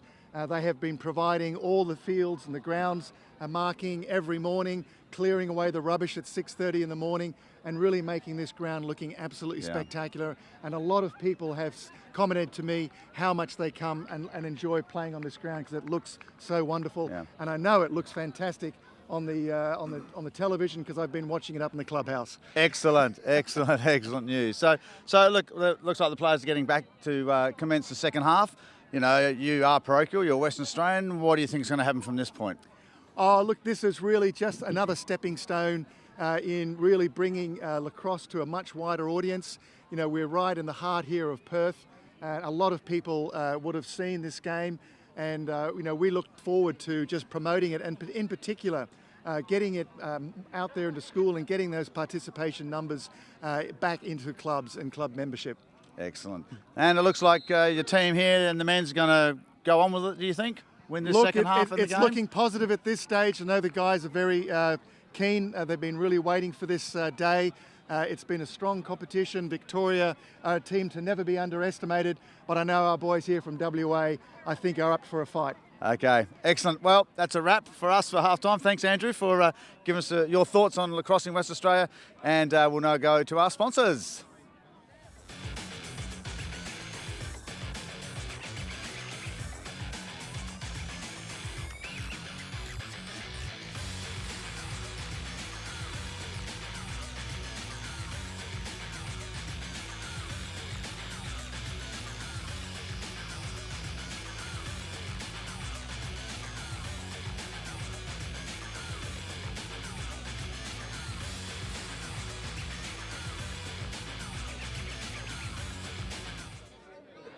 Welcome back to Rosalie Park. Third quarter just about to get underway here at the 2015 Australian Lacrosse Association men's final between WA and Victoria. WA holding a 7-3 lead as Boland Curtis and Blair go at it again. Blair pops the ball out, takes his time, picks the ball up, does it nice and easy and comfortably there. That's all they want. Saved by Plum. Footscray connection there between the two of them. Footscray having a very good year over there at the moment, on top of the ladder at the moment, 6-2. I think they lost the final last year by a couple. But they've been up there for a while, haven't they? You know, They have. they've got a couple of good Americans playing for them, but I think Maxie Madonna's done a pretty good job down there. Yeah, no, I think they're. I remember being over there. They put on a great under-15s tournament a few years back, Yep. and I think they were struggling at that time. But they've put a huge amount of resources into their team and their players, and I think they're yielding some fantastic results, which is good to see. As Murphy applying the pressure to Alice there as the ball squirts out, and it looks like that's going to pop out. That's West Australian ball. Great defence from Murphy. Murphy's had a good week. He's had a very good week. You know, probably the first time he's played in a tournament. Absolutely. From the Subiaco Lacrosse Club, one of the homegrown boys, and he's done a fair job. A couple of them running around for Western Australia. Number 3, Dean Lawrence and Jamie Murphy. News on Lewis Black, he's not good. Yep. He felt it pop out and it doesn't look good. I think he's going to be sidelined for a fair while. No, that's not a good start to the finals. Sean Levy just clearing the ball. Plum putting pressure on Sean Levy. Sean Levy just weaving his way in and out. Alec Throws Brown with the ball. It might have a bit of an overlap here to Mitch Kennedy over the cross to Lucky Walker. Lucky Walker with the finish. That's his third. Mitch Kennedy with the assist. That's your favourite type of lacrosse, isn't it, Jeff? It's It's not a hard game, is it? It's a bread and butter stuff, Tim, and what more people realise that, the better the game's going to be. The better. It's not about who scores a goal; it's a team goal. And sort of eventuated from nothing, didn't it? Just a bit of a clear there, and just draw and dump. Alex Brown over the top. Mitch Kennedy, draw and dump, hit the ball to Lockie Walker. Lockie with the good finish. There's not a lot Gale can do about that. Western Australia take a 5-goal lead. West Australia made a change in the goals also. Warren Brown has gone in. Yep. Warren Brown, one of the captains of the West Australian team. Sorry, and again, Stoiker's in the cage for Victoria. Miles Blair again with the fantastic pick-up in tight there as he puts it Good in and work there by goes, Dean but Lawrence. Dean Lawrence shut him down very quickly. Heavy work Fantastic there. hit from Heavy Plum. work there. Questionable whether or not it was high, but no, that's a fair call. That's a great hit. Yeah. It's one thing you know when you play the Victorians, you're going to cop a couple throughout the game. As long Physical as the umpires are consistent on it, you know, they call one, they let it go like that, fine. You know, but when they pick and choose which one they're going to pull up on. It's a contact sport. Yes, so exactly, yeah. But this isn't soccer. But let's be consistent. Fantastic. It's just moving the ball around there. Ball just dribbling on. That's a terrible turnover. That's going to hurt. Miles Blair giving them first use of the ball so far, and they've conceded a goal. Well, we talk about, Tim, the unforced errors, you know, especially when there's no pressure on. So West Australia are out. There's that clear and again. Move, draw, dump, move over to Beale, over to Gillespie, over to Kennedy. Kennedy, no rush. Looks for the shot. Stoiker's the save. Goes high again. Shot the ball high. Stoiker's just moving the ball out. Jesse Cox not looking as he recovers the ball nicely. Pop. Gillespie shut him down quickly, keeping the pressure on. Western Australia happy to let him have it. But great Frenchie chance comes by over and helps Frenchie. out. Frenchie's all over him at the moment. right. Oh, I think Frenchie's in trouble. There's a flag on the play. That's a fair call, yeah. Good luck, Frenchie. Good luck, buddies. It'll be $5 if you can pronounce his last name. To George.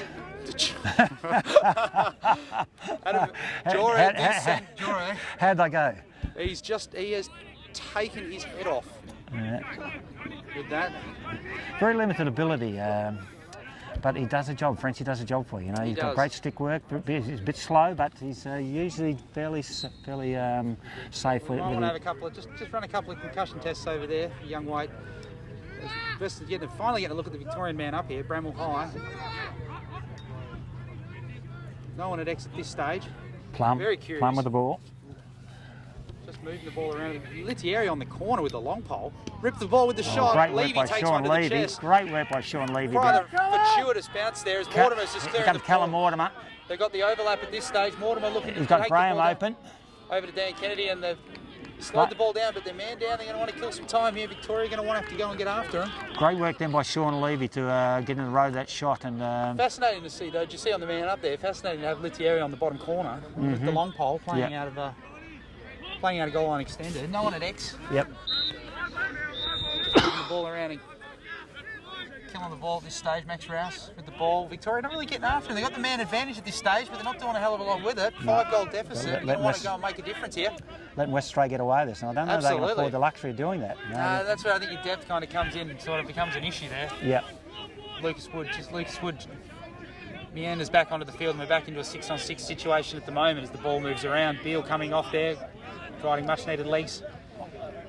Matty Diver. Matt Diver checks in. Matt Diver with 2 goals today. And his shooting's been a lot better today. He had a bit of a problem with shooting in the last couple of days, but this one...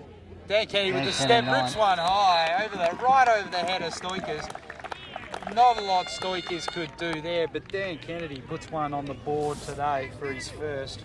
And Western Australia out to a 3-goal lead, 9-3.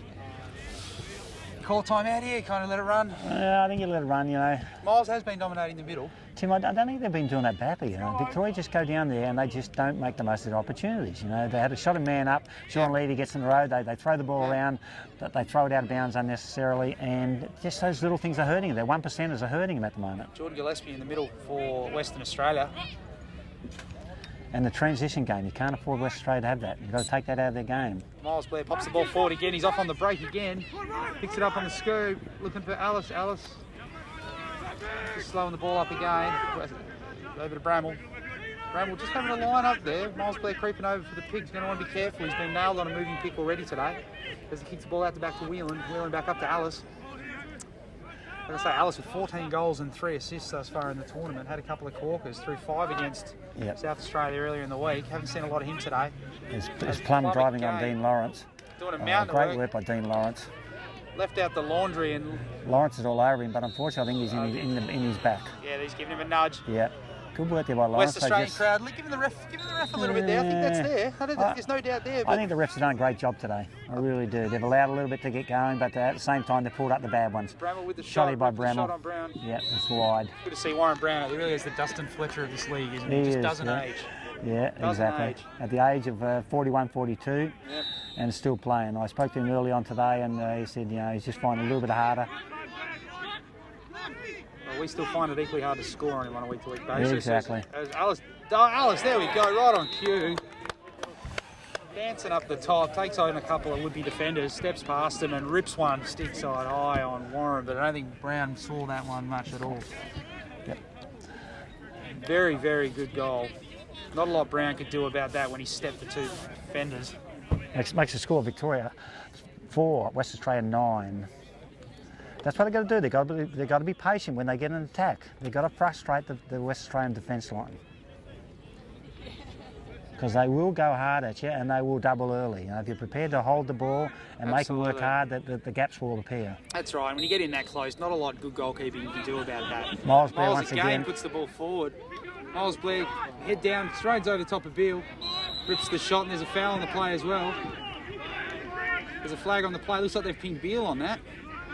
What are they calling? I think that's going to be a hold. 30 seconds. I'm Brock Beale. Brock Beale again. Just taking a break. Get another look at the Victorian. Miles Blair's getting on top of Jesse Boland Curtis. They moved Jordan Gillespie into the middle of the last. I don't know if that was a concession on Levy's part, Gavin Levy's part, to say that they need to quell this and put Jordan Gillespie in the middle, but Miles has gone straight past him as well. He'll run all day, Miles Blair. He's very fit. He gives you the impression he's not fit, but he's as fit as anyone going around the place. He'll run all day for you. Plum having a look, says no thank you, moves the ball on, but Blair throwing to no one in particular, trusts the ball down to Lettieri, and that's a... Tim, the stuff I'm talking about there, once again, 1%ers, you know, unnecessary giving the ball up. You can't do that at this level of lacrosse. I know both those bottom corners were pinched sitting on the circle there, and Blair's just moved the ball on, but there was no one home. But a fantastic check from Lettieri. Absolutely picked the pocket of Graham, and he looks like he's going in. Brown's about 6 metres out of his thing. Goes the shot. No, he's gone in the crease. In the crease. Fantastic ride, though. Absolutely picked the pocket of Tom Graham. Where is Will Lettieri from? What club in Victoria? He's got something there. He's out of Caulfield. Is he really? Yeah, from the bottom clubs? Yep. But geez, he's done a job out here today. He's done a fantastic job. He's done a very good job for him. That's what I say. It's curious to see him on the man up as they move the ball around there, but rather fortunate there. Brown looking over to Mortimer, but Lucas Wood just happened to be on the boundary line, so WA got away with one there. Yep. And moved the ball around again, looking to just air the ball out. Victoria have dominated the last few minutes. Yep, they have. You know, mainly due to Miles Blair in the centre, and but they've just got to get them on the scoreboard. You know, they've just got to make the most of the opportunities. We keep on saying it, and we sound like a broken record, but that's the bottom line. If you don't score, you're going to turn it over, and they go down and score, and probably cost you instead of 1 goal, It's all right. you score. 5-goal deficit, you know. Yep. You have to make you don't have those luxuries anymore, do you? Exactly. You just got to chip away. I reckon you can get it. They'd be looking to get it within about three-quarter time. Yep. Put another couple on. Keep Western Australia at bay. As they move it over to Alex Brown. Going to want to stop here. Alex Brown moves the ball around. Tommy Graham with the shot. Oh, and I don't know where he slipped that one past. Tommy Graham is just. Stoikers looked like we had the perfect vantage point for that shot. I hope the viewers at home did as well. He's just squeaked that past the helmet, in between helmet and pipe, and he's put that one through. That is a ripper of a shot. Any guys want to know anything about playing lacrosse? You know, watch Tommy Graham. He trains probably as hard as anyone else, and he works really hard in his game. And credit to Tommy. You know, he's in the last 2 or 3 years, he's become a very good player, and due to just hard work. And if you go down to Basil Lacrosse Club, he's always on the goals. He's helping out the kids. He's just credit to the Basil Lacrosse Club. Just they say hitouts in AFL don't mean a hell of a lot, but Victoria be dominating the face-off at the moment and not seem to be pulling it through. I think Boland Curtis there jumps Victoria with another first look. I don't think Western Australia have had a first look this quarter. No. One of the keys to the game that Gavin Levy was talking about, but I think the defence is holding together brilliantly so far. Yep. Been able to patch that over. So just move the ball around. If anything, Victoria's got to learn to work, pass and pick away, and help one another out. You know, the defence is going to be all over you. You want to be coming out and picking and creating something out there. Don't stand around and watch. At the moment, we've got one guy dodging, and everyone is standing around, as we're seeing at the moment. Jeez, wheeling at the lumber party. Great work and great look there. Fantastic. And a great save by Warren Brown. Huge save. That is fantastic. And West Australia all over him, mauling him, absolutely mauling him.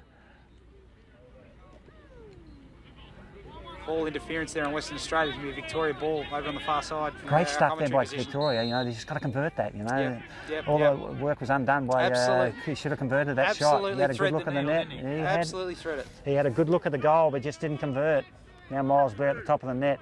Probably a little. There's probably he's got the spot there, not set up for it, but he's having to go anyway. Drives on Boland Curtis. Puts the head down and rips the shot. That's a fantastic goal from Miles Blair. He's having a quarter. He's having a quarter. He is having a great quarter. He's trying to lift Victoria all on his own at the moment, you know. He's fantastic. He's just lined up Boland Curtis, put the head down and said, I am going over the top of you. Try and stop me if you can. Exactly right. Yeah. You need more than one guy at the moment, I think, and he gets that sort of a run-up at you, but he's ripped that last pass was, and there's not a lot Brown can do on that one. Cuts it back, keeps it close, keeps him in it, 10-5. Boland Curtis got his work cut out for him here. Mortimer on this wing with Bramwell. All right, Tim, Moffat and Beale on the other wing for Western Australia. Being a centreman, what do you do to Miles Blair to stop him? You've got to stop him going forward. Got to stop him going forward at this stage. You've got to take a staggered approach to it. At the moment, when he's going forward, you've got a 5-goal lead. You don't want him to be able to put the ball forward and convert quick goals. You let him go back and then you play him from there instead of going up front. Let him go extra a while, and this is the sort of stuff you can turn over. You've got a quick offence, and again, right on time. Tim, 1%ers again. There it is again. Yeah, under pressure, and then puts himself under pressure because he doesn't give the ball off. Yep. You know, that comes down a bit of an experience from the young Victorian team. Moves the ball over Beale with the ball there, moves it over the top to Diver to Rouse. Rouse is no one on Rouse. Rouse with the 2-on-1. Shut it down. Great Steps inside, round the back, getting fancy and pretty. Wood with the shot, but a great stay by Gale, who's back in the cage. Stoikers with a brief appearance. Here we go. No one in Walker goal. turns the ball. Fantastic ride from Western Australia. Yep. Great ride from Western Australia. As the ball's just turned over, but interestingly enough, goal back in. Stoikers wasn't given much chance in there, was he? No, look, 3 goals, let 3 in quickly, but there wasn't a lot he could do on. Wasn't a lot he could do on those. That one of Graham's, I don't think any goalie would have made that. No. There's Lucas Wood again. Step in the corner. Look, great feed over to Rouse. Fantastic goal. That's what it's all about, isn't it? You know, you bring a man to you draw the double team, and you make sure you convert. Great finish by Max Rouse. Rouse's first goal of the game. And a good look by Lucas Wood. You know, it's not a big part of his game, Lucas Wood. You know, he's probably one-on-one and he'll go and will not give it off. But it was very clever. Absolutely. Yeah, and as part of the game, if he works on, he's going to be a very good player. Oddly enough, Miles Blair's had enough. Victoria's jotting out Steve Green. Well, I don't know how much petrol he's got in the tank, Tim, but not much left. He's done a mountain of work this quarter. Yeah. Interesting. We'll see how green goes in the middle of here. Probably the reprieve Bowen Curtis has been looking for. What do you make the score? 12? Ball's just squirted out to the West Australian half, but Plum there at the exit, or borderline hold there from Mitch Kennedy. They haven't called it, they've let it go, which is good, let them play. Ball just squirts out the back to Bowen Curtis, over to Brown. Brown looking for the clear. We've got Levy over here with a ton of space, but Levy bobbles the ball. Bramwell on the side with a great pick-up, and it's off Bramwell. Great work by Levy. Great work by Levy. Great work by Levy, great check there. As I say, Tim, you know, they've been consistent now. There's probably let a bit go that probably normally would get picked up. Absolutely. Yeah, but you know, so we don't mind as long as they're consistent on that. Over the cross, Wood's got all day with the step. Wood whips the shot, pops it in between Gale's legs. Lucas Again, Wood. nothing he could do.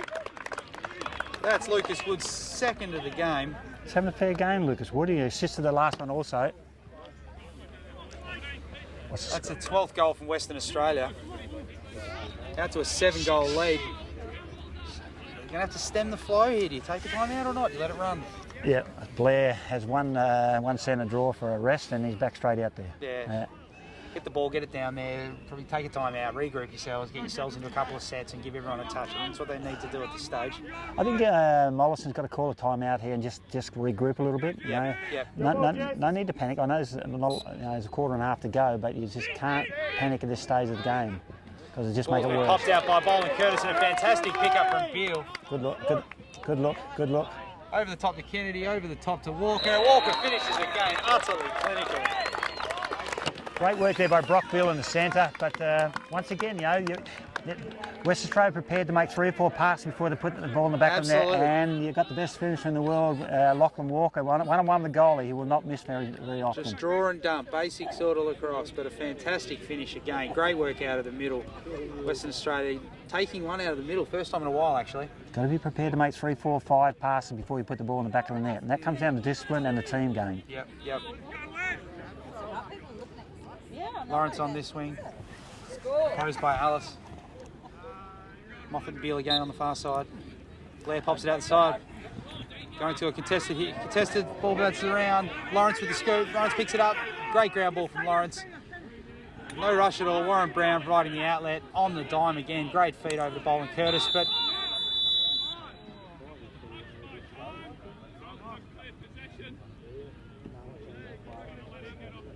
umpire Steve Green just...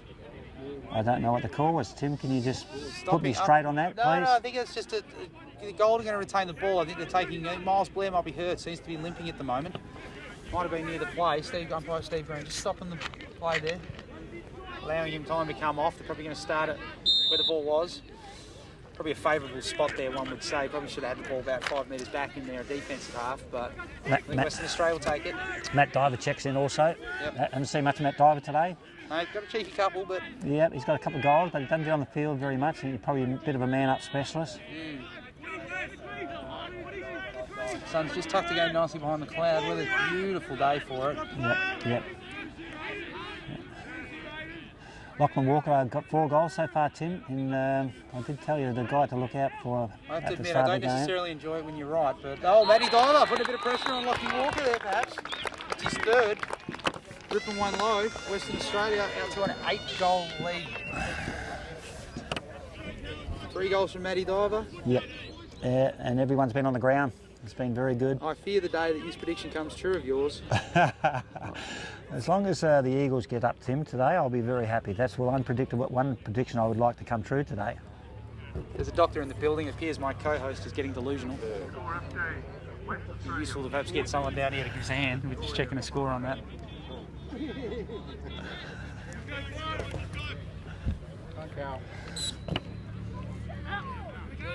Callum Mortimer. Oh, unlucky. Flicks the ball straight to Mortimer. Blair back on the paddock. Great over work. to Mitch Kennedy. Back over work the there top by Mitchell to Kennedy after Jesse Bowen Curtis. Yep. On the Lucas Wood. Wood's onto having Lachlan a great Walker. game. Wood's having a great game. He is having a great game. But I think Mortimer did a great job there. He's having a fair game on the wing too also. He just puts a bit of pressure, he's quick, he's got great stick work for a defenceman and can play midfield. He's a very good player. Western Australia's looking to move the ball around again at the moment. Again through Boland Curtis over to Wood. Wood just sizing him up a little bit. Goes to Steph. Great defence though. Giving him a couple. River Bradley, the Victorian skipper, letting him know that he's letting him know he's in a game. Not going to concede anything. Jordan Gillespie, opposed by Miles Blair. Rips the shot, stick side high, great save. Great save by Gull. Wasn't phased by that as he's cleared the ball out to Bramwell. Murphy's overrun that. Bramwell's got some space. He's got a 2-on-1 coming in. Bramwell draws over to Levy. Oh, great work by Steps inside Plum. of Great check by Sean Levy. You know, getting great stick on that over to Murphy. Murphy through. Oh, trouble. Goliath. Frenchie, there. strong French work. Blair. Miles Blair gave him everything there. Worlds collide. I think we just had a new Adam created. Oh, it's my two Lord. big boys hitting each other. And Dan score. Kennedy pulling it down from the sky. Oh, my gosh. Miles Blair opposed to Frenchie, and both got up. I think Switzerland are on the phone. I think a new Adam was just created for that collision. That was sizable. Don't need millions for that. I think the crowd heard that. If you're usually hit by Miles Blair, you do not get up. Oh no, but opposed Frenchie. That's Well, that brings us to 3/4 time, and Western Australia getting away there towards the back end of that quarter. I've got the score of 15-5. We have to recap the scores for you at the moment, but again, go away. Give us feedback. Always looking for feedback. We're pretty open-minded sort of guys. Jump online, Facebook, Australian Lacrosse Network. Feel free to post on the page. Let us know how you think we're going. Looking for a shout-out. Good to see Williamstown Lacrosse Club, of course, out there, letting everyone know back in Victoria that the games are going on, and Lacrosse Victoria as well. So jump online, jump on the page. Let us know that you're watching. Give us your thoughts. And we're going to take a quick break for the moment. Hey, to stock yourselves up. We'll be back in a Shortland, so you're watching the Australian Lacrosse Network.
Welcome back to Rosalie Park. Just the 4th quarter about to get underway. Western Australia leading Victoria 15-5. Just a reminder, the next game to follow is the women's final between Victoria and South Australia. Victoria very strong, and it's well worth a look at it. They're a fantastic team. It's going to be a clash of the Titans there. Miles Blair pops the ball forward yet again. Mitchell Kennedy there to shut it down though, but Murphy's gone and slid. Flicks the ball over to Alice. Alice with a quick one. Victoria needed that, but good start to the quarter. Chipped it back to 9 goals. Miles Blair dominating out of the midfield. Definitely be one guy who'd be more than impressed with his performance today. Shout out to Matty Schomburg over there with Adam Sear. 2 good West Australian products living it up in California. Good to see we've got the international audience has checked in. Joff, got a few words for the boys? Well, I think Shommy been enjoying watching Miles and Jesse Boland Curtis cheating at. Going off in the centre. Definitely haven't seen the crocodile move yet. There was a lot of Matt Schomburg going on at the moment, but once again... that's that Footscray connection there. Miles Blair flicking it out to Plum. Mortimer didn't even contest that. Victoria again with another early possession. They're going to want a lot more of this and a lot more quickly. But you can see that from the centre, or you just don't change your game plan. You're 15-5 up. Look, I don't think you go too defensive. At the end of the day, no. Miles Blair's dominating the face-off, but around the ground, you're doing a great job. I think you just don't let him go forward. We have a moving pick. Moving pick on Plum. He's not happy with the call, but a borderline call. It's an easy call to make as a referee. It's a moving pick call. You've really got to nail that and be perfectly stationary. It's an easy call to make, and they rarely get it wrong. But Tim, you've just got a goal to, all right, whatever chance you've got to get him back in the game, and you're doing one basic things wrong. Just your 1% is moving picks. Throwing the ball out of bounds, not under pressure. You just can't do that at this level. Oh, look, he's had an all-round great game though. You've got to give Plum he credit. He has. A very good game. But we're talking about just walking the ball up at the moment. Brown kicked the ball. Brown missed the ball. Fantastic pick up from Bradley. Bradley just clearing the ball there. Wood giving him the business, chasing him down, making sure he's getting no free runners. Whelan takes a shot. There. Yep. Great Good save by Warren Brown. On the Matt Diver. Matt Diver didn't want it. No, but cool head. Matt Diver. Quick On the testing Dan gives Kennedy. that play 3 thumbs up. That's fantastic. Yeah. As they move the ball around. Western Australia again. Trying to steer the ball out here, wouldn't you? Yeah, I Big don't crowd know. here, though. Crowd, why Crowd's not? gonna Let's enjoy do it. Crowd's something. gonna Yeah. get into it Yeah, surely. people want to see a game, you know. They don't want to see the ball thrown around. We want to see goals scored, and it's good for the crowd, you know. Kennedy to Kennedy, and he's throwing it over. It's forgotten that Alex Brown's about 4'3", throwing the ball as if he was 6'2". Yeah. Brown a giant though, giant of the sport. Good save by Warren Brown last. Had a good shot, and Warren had a good piece of it. Yeah, Al needed a couple of feet, definitely needed a couple of feet there to be able to get that one from Dan. As Vic just looking to clear the ball again, just taking his time, getting the ball out nice and slowly. Over to Bradley. Back to goal.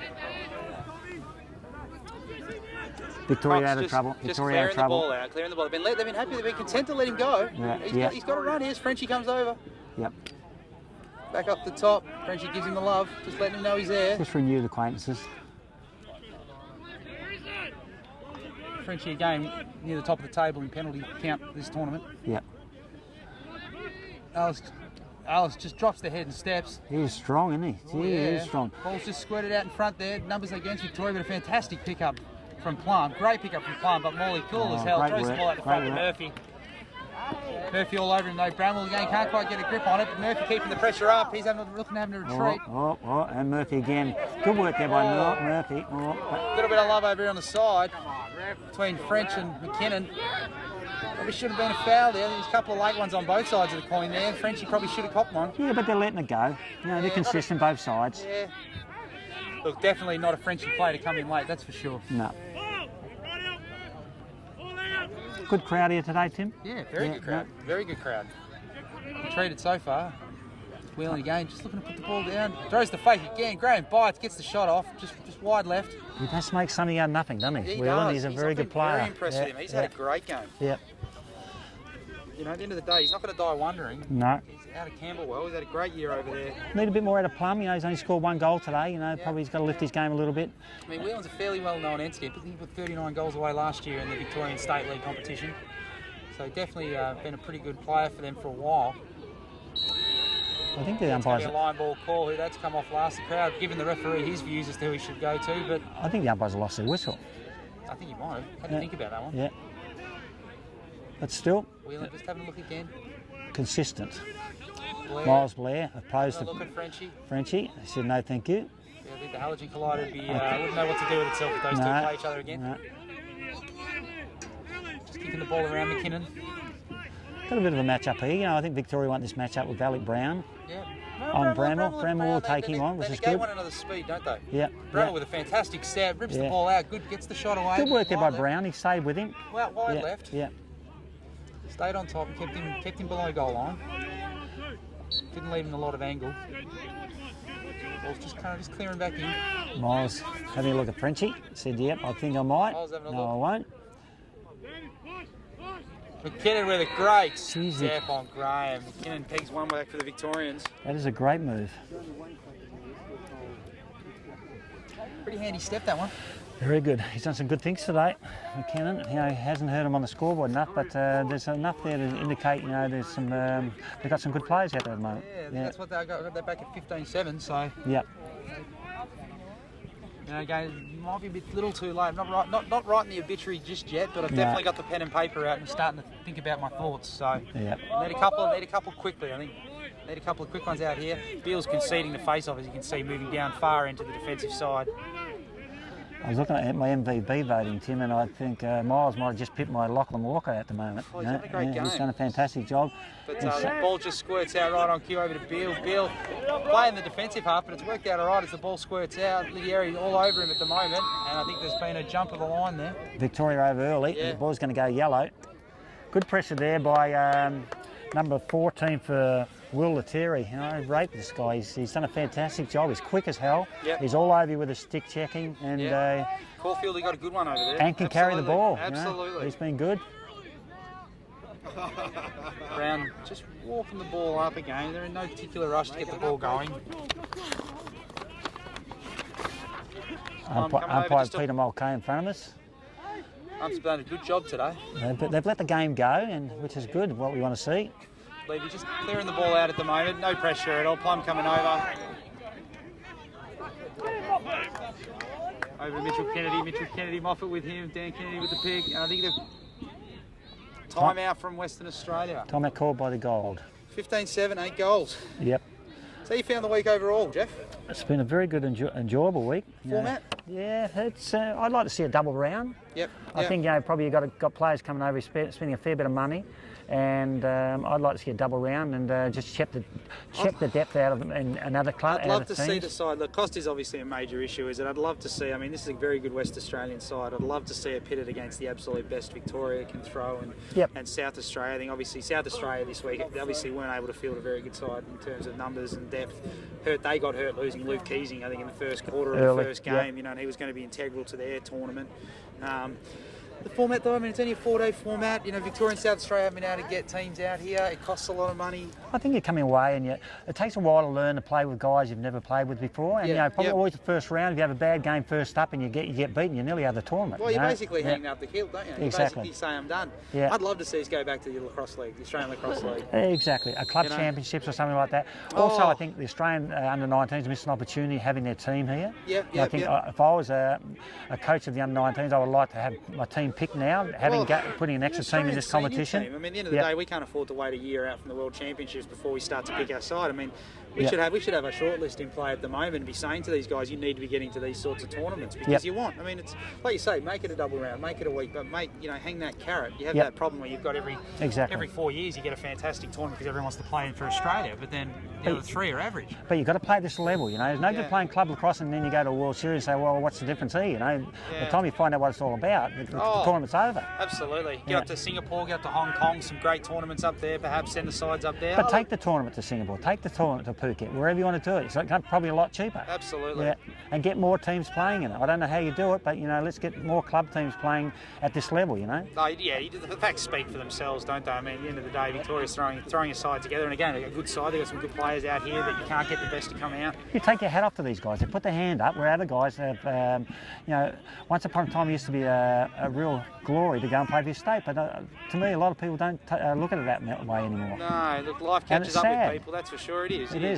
And the format does need to be looked at. You know, I think I'm a big advocate of the ALL format where we played a double header and then you fly away and you play a double header the next week against, say, a Victorian side. Yep, exactly. I remember playing here against South Australia and having the full support of the crowd, and then going to Victoria the next weekend and getting sledged left, right and centre, getting my feelings hurt and cut and told everything under the sun. But it was a fantastic experience as Western Australia just looking to make something out of nothing there. Not taking the foot off the pedal a little bit. They're still keen to go to the cage. They're still doing the team thing, I think, you know. Mitchell Kennedy looks to step. Great, unselfish pass over to Dan Kennedy. Throws the ball to Lucas Wood. Lucas Wood just... Great piece there from Bradley. Bradley got a great piece. We've got an interference on Lucas Wood here. The ball's going to go blue. I think he's not nudged him on the ground. He's on the ground. He's giving him a little bit on the ground. I'm seeing the game a bit different to you, Tim, I'm afraid. That's all right. Your eyes are getting old, Jeff. Yeah, exactly. So it's all right. Age is she's an evil mistress. It is. You're dead right. We just moved the ball around. Just having a look again. Just having a bit of a look. Max Rouse down to Lockie Walker. Lockie Walker's had a corker of a game. Looking for number 5.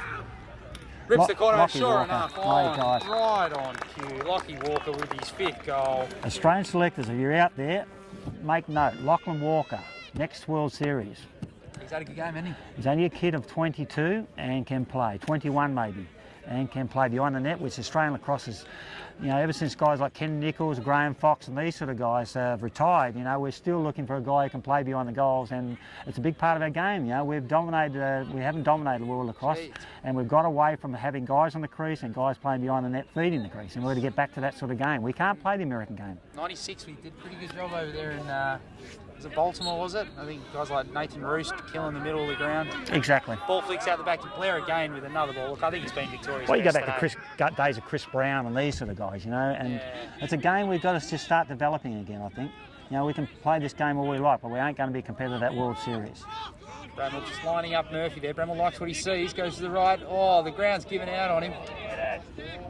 Here we go. Sean Levy with a fantastic pickup, weaving in and out of the traffic. Levy's had a good game, a good tournament. He's had a good tournament.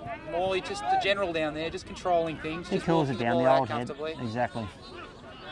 Looking to flick the ball. Murphy's on this. Murphy's on the far side. Beale's in the middle of the ground. Beale's got all day. Bramwell wanted to pressure but can't. Moves the ball around. Alice stick goes to Beale. Cox again on Kennedy. Western Australia looking to add to the tally. 16-7. 9 goals. Just a reminder, if you're looking out there for Lewis Black, he ain't there. He's down. His knee is gone, and I don't think we'll see him for the rest of the year. Yeah, it didn't sound good. No. They were saying there's definitely a pop. Yep. You know, and hopefully he can get back. Lewis, just a And- great player to watch. And that's a shame because he is exciting. Tommy Graham drives hard onto Brock Beale, onto Matt Diver, who spins before he's got it. Before he got it. Yeah, exactly. Here Got we his go. allowance and spent it all. Here we go. Murphy with a great little knock there. Victoria going offside. Beale taking the ball out. Great work there by Brock Beale. Gone offside. He's picked the flag. No flag on that. He's allowed it to run. Onto Dan Kennedy, to Lachlan Walker, the player of the game, I think. Drives hard, looking for his 6th goal of the tournament, 6th goal of the game. Dive shoots high. Stoiker's back in the cage for Victoria. Calling advantage on that. I think we got it in the crease from WA. I think the ball's going blue. Victoria ball. Okay. With the score, West Australia 16, Victoria 7. Also been a change on the refereeing as well. Brad Edwards, bench manager, coming on the field. Dave Campbell over on the sideline. So an injury for the black and white as well. A little bit of Steve carnage. Stoikis throws it back to Jesse Cox. Jesse Cox has had a fair game, I think. Oh, look, yeah. Yeah, They've been I think the content to defence let has him- been good. Oh, no, that's River Bradley. No, taking the Oh, ball out. there we go. Bradley, We've very got a clever, collision coming very up here. clever. We have a collision. Oh, It's going back to WA. That's Victoria ball. Great clear from River Bradley. Very clever. Just the old lob over the top. Go and get it himself. 9 goals in it still. Western Australia's advantage. Whelan with the ball. Dennis Whelan. Over to Jason Bramwell. Jason Bramwell liking what he sees on Brock Beale. Frenchy Bramwell comes, quick. Frenchy comes. Not a bad look there to McKinnon at all. Yep. Elfin to Altona.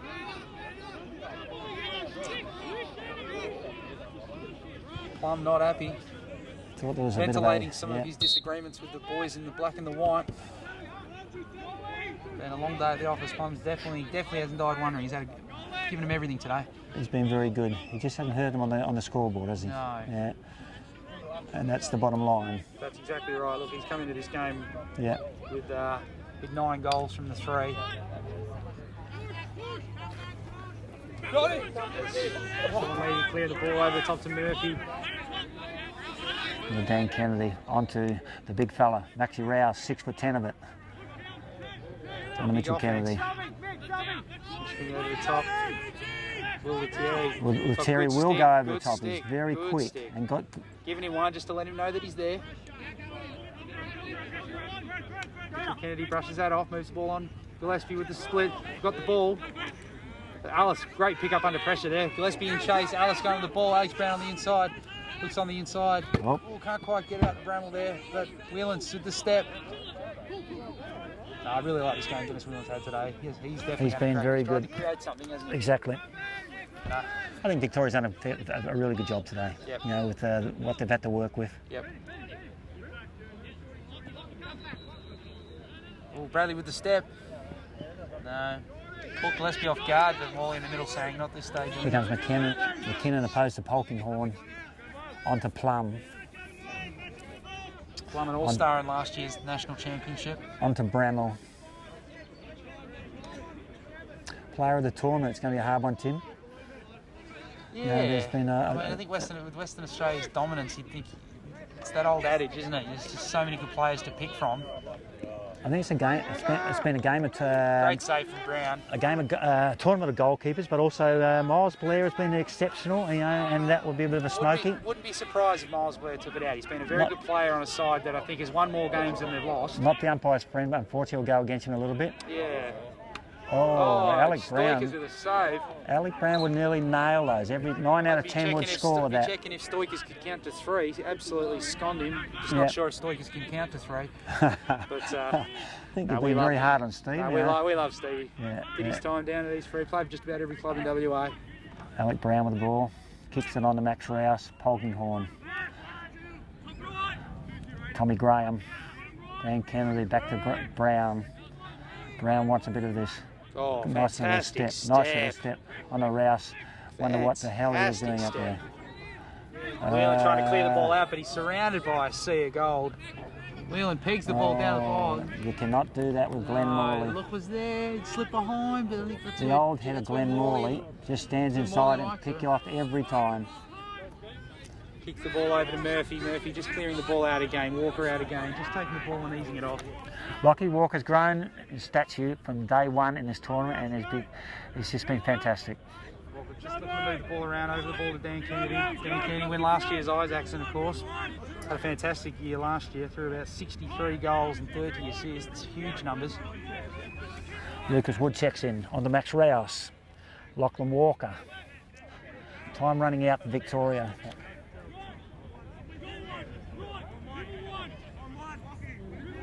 West Australia prepared to hold the ball. Wood drives, looks up, kicks it on. Shot coming.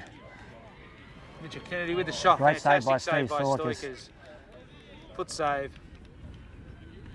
Mitch tries. Ball goes yellow, Max Mitch Rouse. Kennedy tries to rip that low. Stoikers puts the big mid out there and great foot save. Rouse just bringing the ball back in for Western Australia. Couldn't be too long left in the game. No, Within the last 10, I would have thought comfortably. Western Australia holding on to a comfortable 9-goal lead. Miss Kennedy again onto Lucas Wood. Wood will drive, loses his footing, kicks it on to Dan Kennedy, back to Lachlan Walker at the back of the net. Polkinghorne coming down the line, Walker again. We are looking at we're looking at the MVP of the game, I think, I Tim. think That's we his are. 6th goal for the game. I hate it when you're right, but I think And you might be in this I did particular declare it at occasion. the start of the game, Tim. I don't know if you noticed that. Oh no, I think I've noticed that, and I think the viewers at home have been reminded about that on multiple On a couple of occasions. times. Very yeah. unlike you to remind us about your Exactly, predictions that are correct. Yeah. But you're right, 6 goals. He's been pretty good, hasn't he? No, very clever player and recognised the situation and reads the play very well. Yeah. And doesn't miss too often. No, he doesn't, does he? Of course, we want to give a big shout out today to our sponsors who have been able to make today happen. As Victoria take a time out, probably perfectly timed. But of course, like to give a big thank you to the Australian Lacrosse Association for their assistance. Really good, I think, for everyone back home. I think we want to try and generate some more interest in the Nationals, so it's great for the people at home to be able to stick their head out and have a look and see what's going on. So a big shout out again. Thank you to all of our East Coast viewers for tuning in and having a look. I hope you've put up with our commentary and you've enjoyed it today. Subiac Lacrosse Club done a great job this week. They've done a great job, Yeah. absolutely. But They've of course, been- but also a big thank you to Power Play Sports. These things they're not free. They're difficult to kind of put together, and I think any sort of financial support you get is fantastic. So again, thank you to Power Play Sports for their assistance in relation to the putting on of this. Big proud sponsors of the Australian Lacrosse Network. If you want to see some more stuff on the Australian Lacrosse Network, we'd love to get some talk shows going, maybe get a few people if you're interested in giving your 2 cents. We're always looking for people, particularly over in Victoria and South Australia, to jump on board and debate and discuss. Lots of hot button issues to discuss, format of the Nationals, do we go up through Asia, performance of the Australian team, so lots to discuss. So make sure we get on Facebook and get on there and let's get some discussions. Those in Western Australia who are looking, Perth Swans, they're going to be looking to tour Asia again at the end of the year. Jump on the Facebook page, just search Perth Swans. Of course, we'd encourage all these Queensland, New South Wales, all Australian fans, make sure you get up to Singapore and Hong Kong. Some great tournaments up there at the end of the year. It'd be great to get some people up there. And I see there's a touring women's team down here from Hong Kong at the moment. absolutely. It's great. It's Behind us fantastic. At the moment on the rear field, so great to see them out there as well. So it's been a real carnival atmosphere here today. But again, big thank you to all of our supporters and our sponsors. We can't do it without you guys. And of course, all feedback is welcome, both positive and negative. Plum. Good work by Blair onto Plum. Just clearing the ball, Will Lettieri. Onto our fantastic player little Will pick up Lettieri. there. Exactly. No, very good Will Lettieri today. puts great connection again, doing well. And Thierry there kicking on board and coming through and helping out from Caulfield. Doing a great job. Victoria looking to peg a couple of back. Plum looking to take on a couple. Steps Boland Curtis, steps Lawrence and rips one past Lawrence low. That is a fantastic goal from Plum. He just walked through them like they weren't there. And it was just the kid is a very good player. Couple of would-be checkers. Exactly, and he's just sidestepped them and slipped through, and as you know, good finish. Yeah, very good. Stick side low, pops it through. You know, not a lot you could do there. But Miles Blair once again setting it all up in the centre. Absolutely. You know, and the importance of having a centreman. You know, we went to a World Series last year and we didn't have a centreman. You know, Got crushed. How do you work that out? How do you work that out? Oh, look, you know, you got to back the coaching staff on the call, but definitely you could see that I think it made a difference watching the games. The first use of the ball is key. You know, both the coaches today said it was a key to today's game. I think it's. Yep. I don't think we've got the. I think we've got the cattle there to have a real crack. Miles Blair puts that into the next suburb. And we've got Matthew Schomburg teaching the Americans how to play centreman. You know, how does that work? Oh, absolutely. He's sitting back. Aiding the enemy, giving away all of our best moves. He's sitting back in the main bar in New York. Oh no, he's in LA with Adam Singer at the moment. Yeah. Very good of you, Matthew. Yeah. Thank you very much for Nice listening. for the both of them to take a moment from training up the opposition. Have a for beer on my second to account, watch. please. Yeah, make sure you are. Exactly. Good to hear from you, Matthew and Adam. Just about be frothy time over there in California, wouldn't it? Yep. Fantastic. The Score 17-8. Running time can't be much to go. no, it can't be long left at all.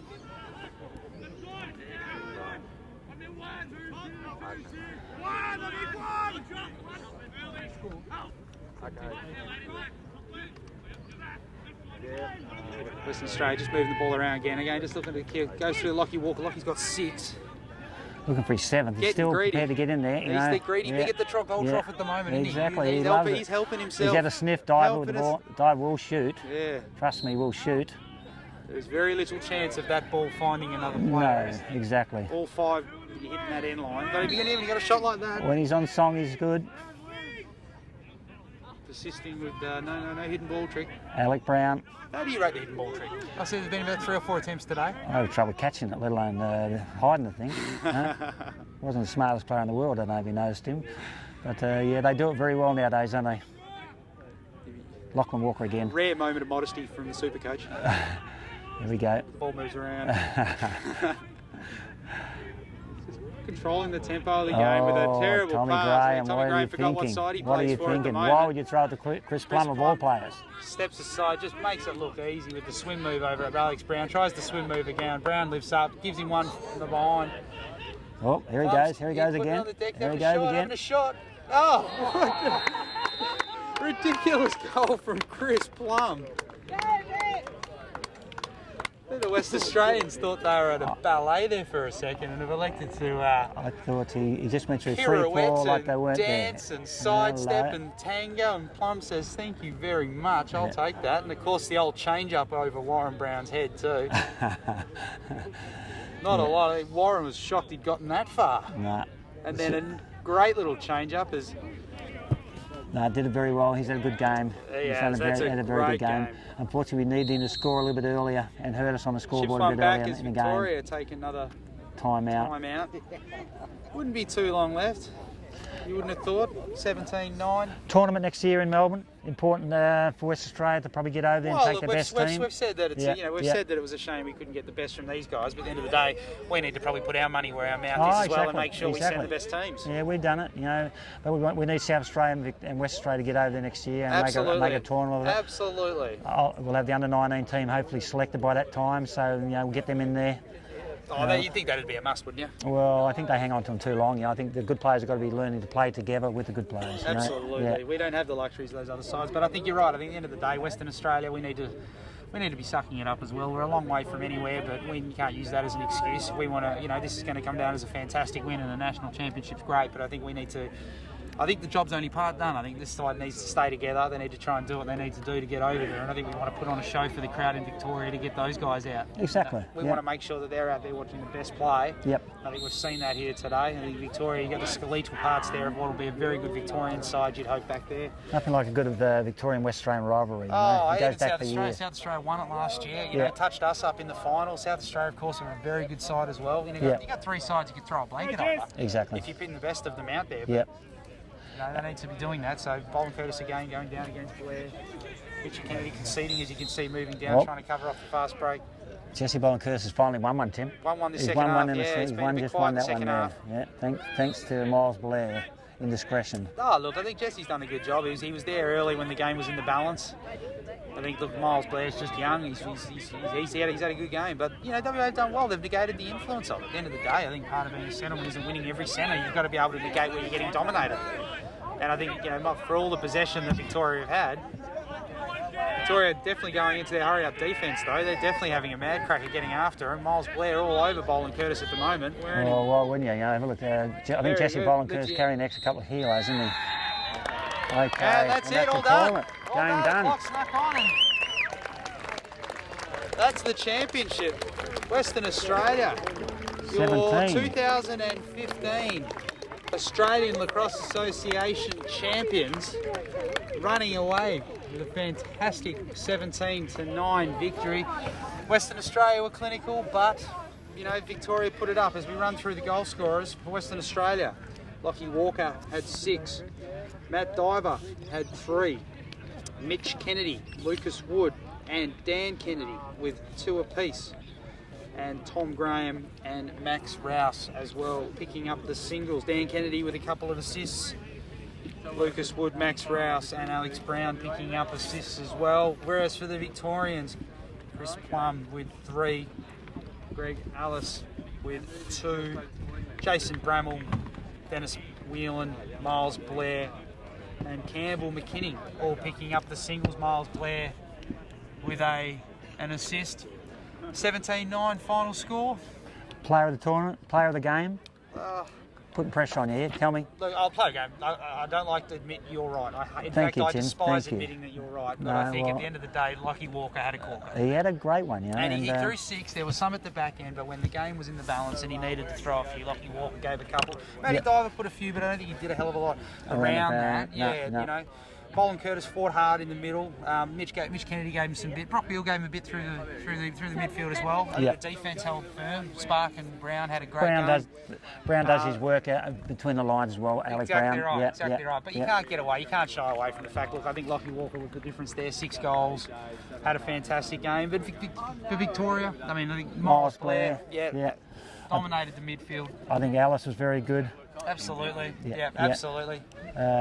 Chris Plum near the end, you know, probably picked up a couple of nice goals at the end. Oh, They need him to score early to change the game a little bit. But I mean, you can't when you look back at the game and the way the game played out. You're Victoria, so look, they said one of the big things they wanted to do today was try and control the tempo. That means getting the first possession of the ball out of the middle, and I think they did that. I think they achieved that. I think Western Australia will look back on this and say, you know, we got beaten in the middle today. But that said. Yeah. You know, Victoria didn't convert. The ball got down there a fair bit. They didn't convert. Western Australia did. Before you know it, Victoria playing catch-up. And when you don't have the players or the depth, then When you haven't got the ball, it's hard to score. Exactly right. But for Victoria, Bramall, McKinnon, Whelan all did a fair job, I think. They did a fantastic Dennis Whelan, job. That was fantastic. He was looking to create something out of nothing. Goalie again. Goal was very good. But that said, I think the scoreline will reflect 17-9, but I think the Victorian defence played better than that scoreline reflects. I mean, early on in the game, I think guys like Jesse Cox stepped up and he played brilliantly. Chris Moffat was good. I think he had a fairly good game. Adam Turner, they were just solid. Will Lettieri is very good. The problem was they got crushed on the breakdown. Yeah. At the end of the day, when WA got away from it, wasn't because of any 6-on-6 breakdown in defence. It was because they were breaking them down in the middle of the field. They were getting 2-on-1s in the middle of the field. Yep. And you of all people appreciate it was just a dink and dunk, one-on-one in the end. There's not a lot Victoria can do. Unforced errors and uncontested errors, you know, they hurt you, you know. Unforced errors, when you got 2-on-1, you don't recognise, you just go that one extra, you take a silly shot when someone's in a better position. You've got to recognise that when you're playing at this level. Yeah, absolutely. But, Team player of the tournament?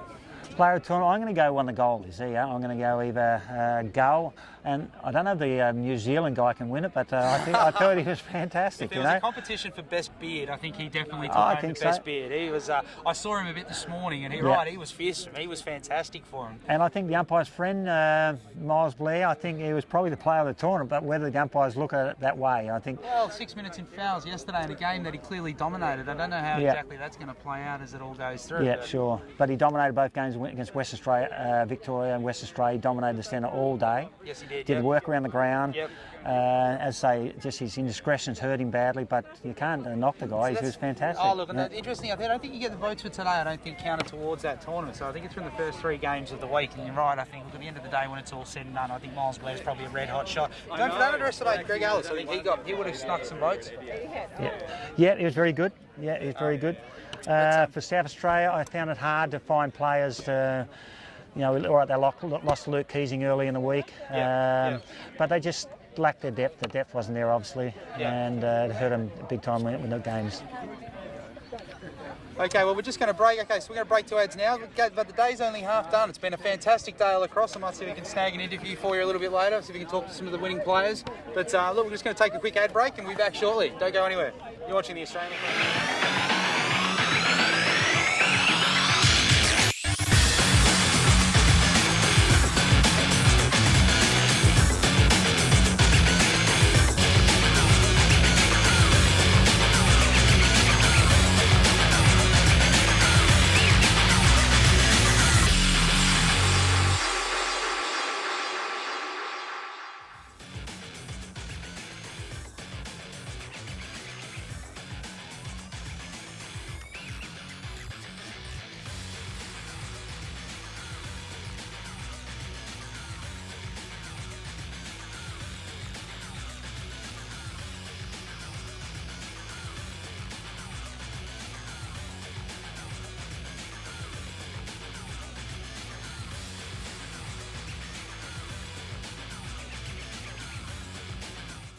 Welcome back to Rosalie Park. WA just walked away with 17-9 victors in the final of the men's lacrosse, and I'm joined here today by 6-goal haul thrower Lockie Walker. Lockie, good game today. How'd it feel out there?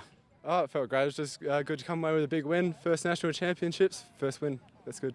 You looked like you were keen to get after them nice and early. You definitely weren't holding back. You were happy to take the ball at X. Usually you throw a few assists, but today you really put the head down and ran through them. Was that a deliberate ploy on your part to get after them early? Oh, no, I just put the head down. Louis wasn't out there today. He did his knee, so I had to fill in his spot and just took what I could. Fantastic. So, again, how did, in terms of the way the game played out, I mean, do you think, to Victorians, how do you think they covered you guys? How'd you find them today? Oh, they did their stuff well, but we just had too many players at the end. So many options, so much space in the end. Everyone bagged a few, I think, and it was just on the end of most of it. Good to play with the guys in that team. You got a pretty good depth throughout. Yeah, it was real good. Had a really young offensive line, which was really good, and then a real nice steady defence. Had Cow come in this year, which is really good. A lot of debutants, but yeah, it's really good looking forward for WA. Did you need a step ladder out there? I saw you hanging around with Max Rouse and Dan Kennedy. It's not often you'd be well and truly the shortest player in an attacking half. How does it go playing with those two tree trunks? Oh man, it is a bit difficult, but once you're in the crease, it's quite easy because they just lob it over the top of the goals and bam, it's in. Well, fantastic. Look, congratulations, mate. Well done. Me and Jeff thought you were the player of the game, but we'll wait and see how it goes. So again, well done, mate. Congratulations. And look, Jeff, I have to say, Jeff did pick you before the game as his pick for player of the game, so thanks for empowering the biggest nitwit on the planet. So, but no, in all seriousness, mate, well done, great job, and we'll be back after this with more.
Welcome back to Rosalie Park as we're just about to finish up here and conclude the men's final for 2015. Western Australia running away victors, 17-9 over Victoria.